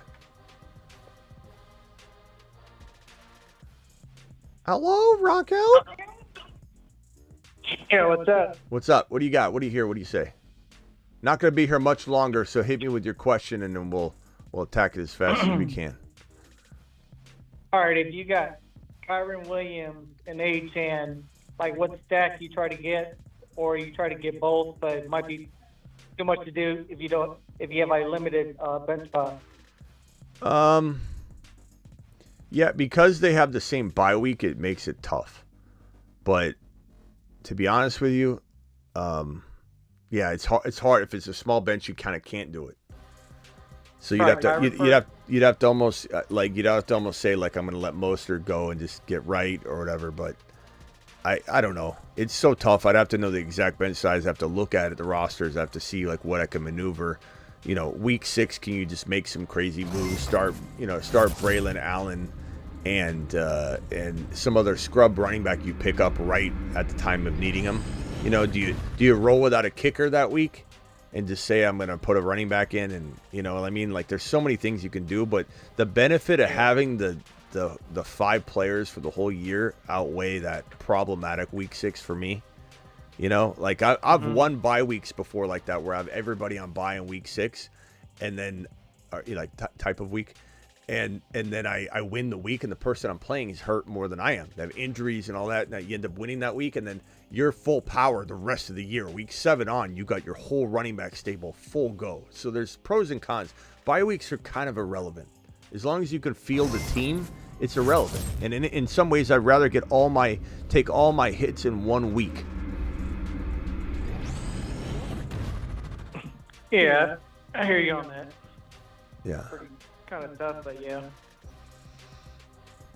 Rock Out. Anything else, Rock Out? What else you got? I remember. All right, Ron remembered. Let's go to Ron. Ron remembered. What's up, Ron? Remembering Ron. Do you think this could be the year that we waited for the last 2 years, that Javonte could be relative? I'm hoping, bro. I'm hoping. Considering both and all that, I mean, could this be the year that he has his breakout? It could be. It could. I'm really rooting for it. And at the right cost of entry, we've gone back and forth on this, admittedly, because Sean Payton's been a mess on it. And Sean Payton, to honestly, to the point of defending the cautious approach, like he's rotating the running back still. Like, even you see McLaughlin out there, and you're like, and then Javonte comes back out. They're definitely rotating. It's not hey, they played one and they're rotating this year. The Sean Payton likes at least 2 running backs anyway. So I don't know. I'm a little bit hesitant to jump on a train of any kind, but I'll be rooting for it. And if I'm not conducting the train this time, I'm fully fine with jumping on it and saying, look, I built the train, but I haven't. It's been driving without a conductor for a while. And it's like, it's understandable why. Because Sean Payton's kind of a mess. And on top of that, he's never going to tell you the truth. He told you that in a press conference. He said straight to all of our faces when we were asking, when people were asking about Javonte starting the year on PUP last year. He said, PUP, not PUP, I don't know, and I wouldn't tell you the truth, honestly, if you asked me. And so everyone's like, okay, we'll ask you about Javonte next week then. And he's not going to tell you anything. I really, really hope Javonte takes the job, and he's one of the best tackle-breaking running backs to ever hit the league. His tackle-breaking metrics were through the roof, and then he tore his ACL. I don't know. It's so tough to know. I wish I had an answer. I'm rooting for it for sure. Same here. That's my boy. Because his cost of entry is at a really good spot. Yeah. Certainly is. Could take a flyer on him in maybe 1 or 2 leagues. Yeah, and Nix looks so good. He is the real deal. This is a QB that definitely was, people just overlooked too much. He's so accurate. He's and he's got a little of that Mahomes to his game too. Like, people want to just keep saying Caleb's got the, like, Nix he's good. He can make plays happen. He's also super crafty, like where if he gets caught up, and I'm not saying he's next Mahomes at all. I'm just saying people are making those claims about making unorthodox throws, and they should be, if they're going to misuse the Mahomes label, which nobody should be called Mahomes. Nobody. Nix, nobody. Nobody should be saying anybody's Mahomes. It's ridiculous. But like, Nix will get caught up, like in college, he'd get caught up and he'd have his arms like tied up and he'd take the ball and just like shuffle past it like 5 yards into the end zone. Like, he is a crafty mofo. Super crafty. So I can't wait to watch Nix develop, and he's very, very solid pocket passer, very accurate quarterback, very precise. I want to say, yeah, it's unbelievable. He's people very are lucky too. Have the pressure that like Caleb has, all these other that the media is out there, talking about constantly and this and that. He's flying underneath the radar, getting none of the pressure from the media, from the outside. He's just able to concentrate on learning to play in the NFL. Yeah. I think Nix will be great. All right, boys. Anything else? Rock out. You got anything else? I'm going to jump for now. I may or may not be back later. It's, we've been live for 3 hours, so I don't know. Anything else, yeah, boys? Ron basically took my words out of his mouth. I was going to talk about Javonte. Yeah, okay. Yeah, Javonte. I love him. Love him. But I just don't know how much I'm willing to invest. Like Ron said, cost of entry is pretty good, though. So it's not like it's not like it's scary. That's what I was thinking, too. Yeah, it's not scary to invest. You could take a shot like 1 or 2 leagues, or maybe you could trade for him later. Yeah, like Javonte's going around. Damn, it's so late. I've seen him on 8, 9 rounds sometimes. Yeah, where is he at here? Hold on, maybe he's climbing. Because I thought I was going. Like, even at 7, that'd be good. Okay, he might be climbing a little bit. Yeah, he's actually climbing, but still good value. But running back 29, which is phenomenal value. I mean, that's Brian Robinson Jr., that's Zach Moss, that's Jonathan Brooks, who's out for 3 weeks at least, Devin Singletary, Tajay Spears. I mean, these are all, Chase Brown's right above him. I take Chase Brown over Javonte, but just that, Pollard, Javonte, I could understand. Jalen Warren's hurt now, so who knows? Mostert, Swift, all those guys above him, it's all understandable. So I don't think he's placed wrong. I think he's, like Ron said, good cost of entry. He's not a screaming steal to the point where, like, I'm drafting him in every league, because I still like Spears. I still like Zach Moss a bit. I still like Jerome Ford. He's below all of them. Blake Corum is down there below those guys. Zach Charbonnet, Trey Benson is below Javonte. So it's understandable to mix it all up. Good all right, boys. Corey. Ron, thank you for the 20 gifted memberships. What? You talked about that 40-yard catch that Sennett had. Sennett's like a deep tight end sleeper this year. Well, that's why he's on the Moon Man list there, my guy. Check it out. He's been there. The Moon Man. Yeah, I know. Dropping loads in outer space. Catch that. Oh, wait. You might have. I don't know. I might have missed the show where you did it. Mid-season monsters, actually. I think, yeah. Sinnott was on the Moon Man list, and he got moved to the mid-season monster. The mid-season monster is basically just saying that, like, by mid-season he'll be a Moon Man. Yeah. So, that's the right which spot. feels like a appropriate place, but like part of me wants him on the Moon Man list. I really do. I love Sinnott. Sinnott reminds me so much of Laporta, like just out of nowhere, type of. Not, I mean, people liked Laporta; he was known, but I mean, just becoming as big as he did, it was so unexpected for a lot of people.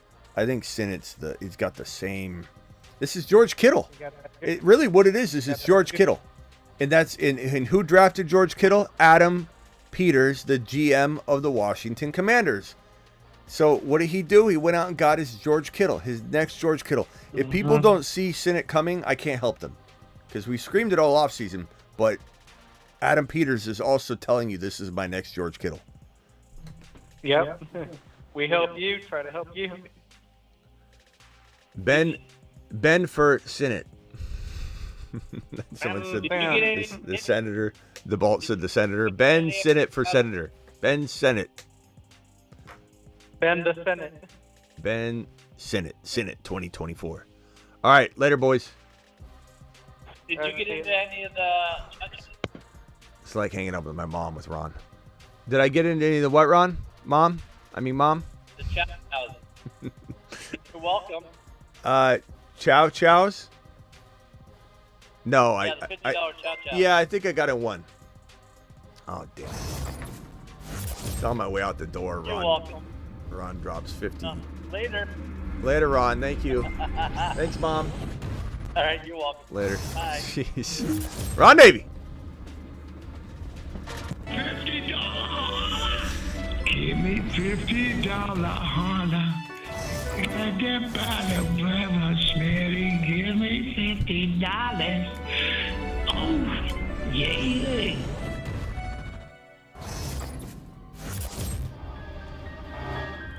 Xavier Worthy, your wide receiver from the combine. He can't catch. He has hands. Many say he won't make it at the next level. Enough. Watch me.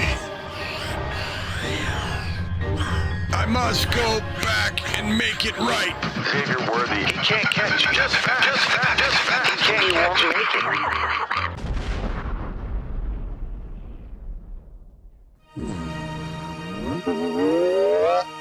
Catch this.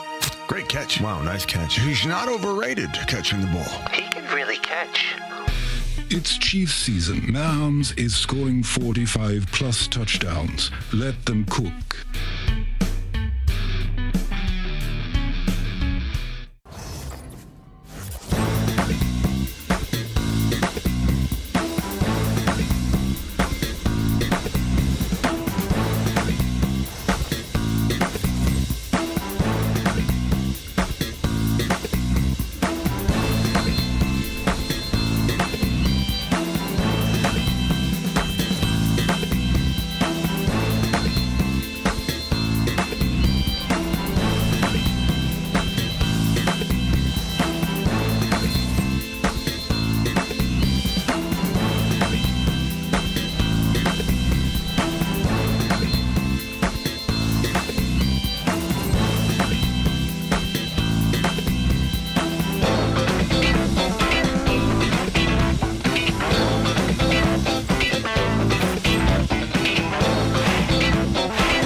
Chan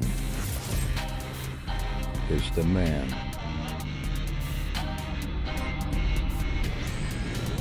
His haters call him small. But he is 9 feet tall.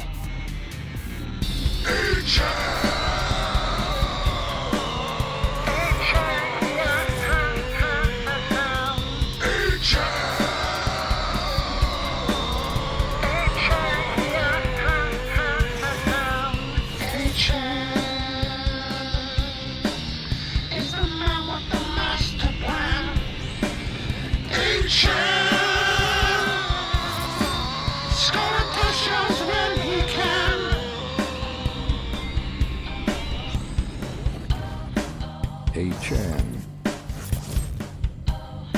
is the man.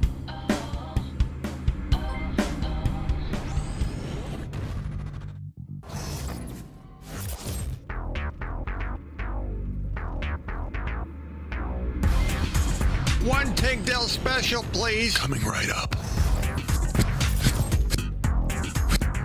Thank you. Yes.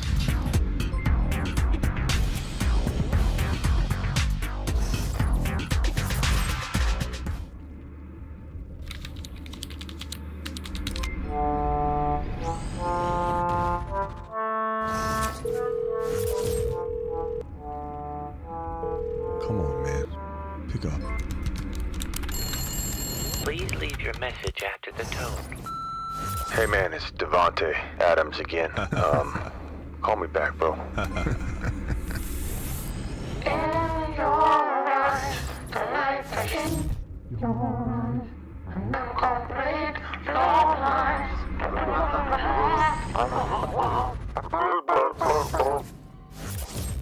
Your eyes. Garrett Wilson and the boys. Your eyes. Rodgers has new toys. Your eyes. The lights, the heat. Your eyes. The Jets fan complete. Your eyes. You don't want to test Sauce Gardner's heat. Your eyes. I want to watch. Smitty to the moon. Appreciate your help, bro. Thank you, Jorge, for dropping the $5 hauler. Ron Navy with 50 gifted memberships. I'm so sorry, Little Nicky. Did I ever answer this? Good God, I'm so sorry. Little Nicky, you still here? The Bolt, appreciate you. I'm going to answer this as soon as I know Nicky's here. Feel so bad. Jorge, thanks again for your super chat, my man. Jorge. But is Little Nicky here? I started to answer this. Nicky, thank you. Jorge, thank you for the super chat. Nicky, keep 1. Tyreek Hill, 11 overall. Evans, 7th. Cooper Kupp, 8th.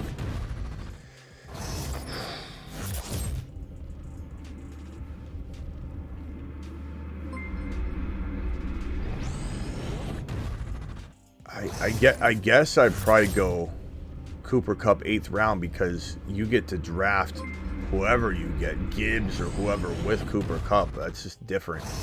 Hits different. I mean, Hill's good value there, no doubt, but Nicky's here. Thank you. Nicky, I'm sorry, bro. I appreciate you. I hope I didn't detour you away from super chatting again. I left him sitting there for hours. I'm going to say, not hours, but I'm going to say Cooper Kupp, and then you draft somebody at 11 and you're smashing, bro. You know, like, who's that? Little Nicky, let me help you further. Tell me 3 or 4 names that could be there at 11 if you keep Cooper Kupp. I'm leaning Hill. Yeah, it's tough, bro. But tell me what you think. Kupp and 8 with that player. Who are 3 or 4 players that will be there instead of Tyreek Hill if you don't keep Tyreek Hill? Because, I mean, think about it. Kupp and that player is better than Hill. You know what I'm saying?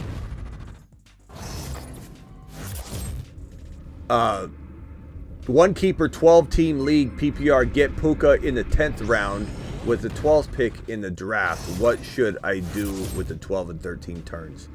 Puka in 10 is great. I go running back without hesitation. If you can get Kyron and Achane, bro, and if there's keepers, then I get it. You might not see both of them there, but 2 RBs would be great. MHJ would be great, but I'm leaning 2 RBs given that it's probably the best player available.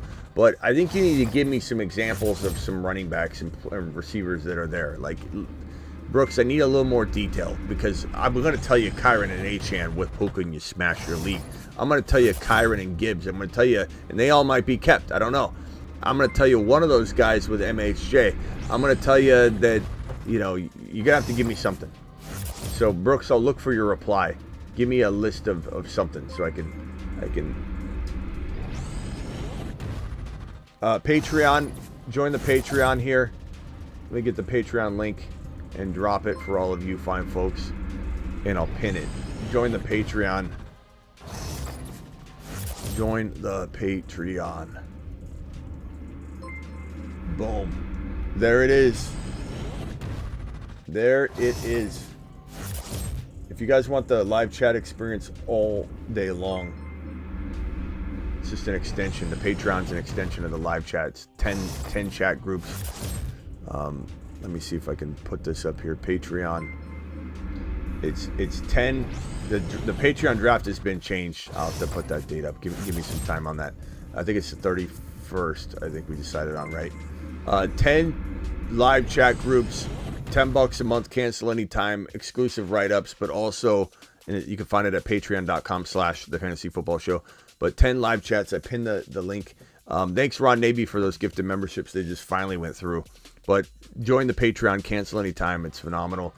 And DeBalt says, hit me one more time with that 8 feet tall. We'll do it on the way out. DeBalt, appreciate you dropping that. Ron, thanks for the 50 gifted memberships. You're the man.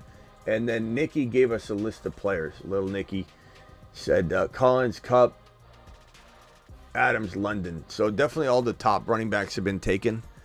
So Puka, London, Kupp. Okay, so Tyreek Hill or Cooper Kupp.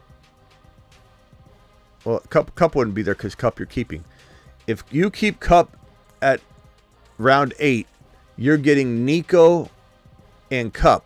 If you don't keep Kupp in round 8, you're getting Tyreek Hill.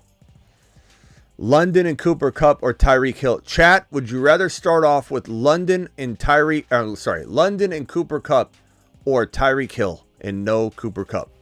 Please vote. What would you rather start your draft with? Please vote for Little Nicky. I think there'll be 12 keepers and it will be late second round drafting. Yeah, it just depends. I mean, even if it was like Mahomes or Hurts or Josh Allen, Nicky, give me that quarterback with Kupp over just Tyreek Hill.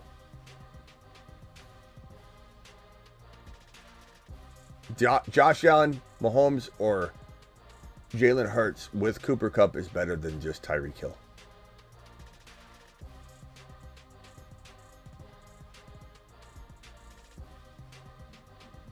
London, Kupp, because I'm getting a stud in the first round too. Well, London is the guy you're getting, though, Travis. London and Kupp over Tyreek. Tyreek, London and Kupp. London and Kupp.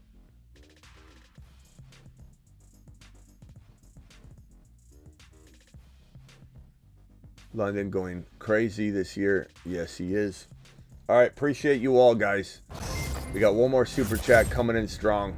This one's from Tyler. Tyler says, for $6.99 hauler, appreciate you. Drafted yesterday, 0.5, AR5, Kyron, ETN, Jalen Wright, Ty Chandler, Garrett Wilson, Debo. Love the team. 80 Mitchell, Hollywood. Like it. Nice. Where's Corum? Kyron, no Corum? It's a big hit. It's like a docking you a point instead of let's see, AR5, ETN, Kyron, Wilson, Debo. Instead of getting an 8.0, I give you a 7.5. I'm docking you half a point for not having Corum. But love the team. JMO, fantastic. Am I trying to trade Deontay? Go trade Deontay and somebody for Corum. You got to get Corum. I love that you got Jalen Wright though, stand alone. Maybe you trade ETN for Achane. That might be what I'm doing, Tyler. Tyler, love the team. 7.5 until you get Corum. Once you get Corum, I'll give you your Bijan card back. Your Bijan card has been revoked. No, I won't take your Bijan card. I'm just kidding. All right, Tyler, appreciate you. Thank you all for your super chats. Thank you, Ron Navy, for the gifted memberships. Johnny, Alec, Cry, Johnny, Romario, Jim, Tyler, Ethan, Thomas, Coble with the 20, DeBalt, CJ, DeBalt, Eric, Tucker with the 20, Ryan, Viral, Rain, Ryan, Nostradamus, Gregory, Booby, Mac, Marty, Darius Allen, L, Steve, Jaden, our hauler, appreciate you. Booby with another, Ryan, Ruler,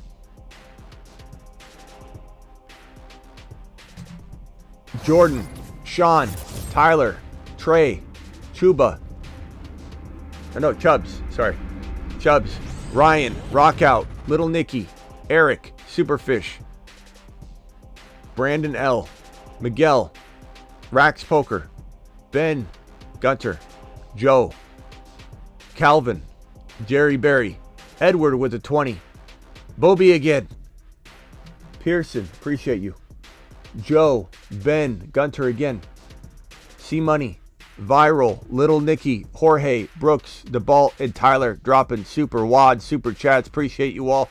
Celebratory messages always go at the end. Hernandez says, Smitty is the man. It's definitely football season. Thank you, Hernandez. Nori says, 10-man Josh, Bijan, Gibbs, Nico, Waddle, Bowers, Devontae. Nice team. I like it. Nico, Waddle. It's good. Devontae Smith, I like it. I'd say definitely like a 7.8 maybe. Just needs one move maybe. I like it. 4-month membership. Have a great time. Chris says 4 months fly by when you're having a great time. Okay, 4-month membership. Thank you, pal, for dropping that. You're the man, the myth, the legend. And the final super chat of the night. So Ron Navy, $20 holler, says, great job in the likes tonight, chat. Ron says, give me some of that 20. Alert. Super chat alert.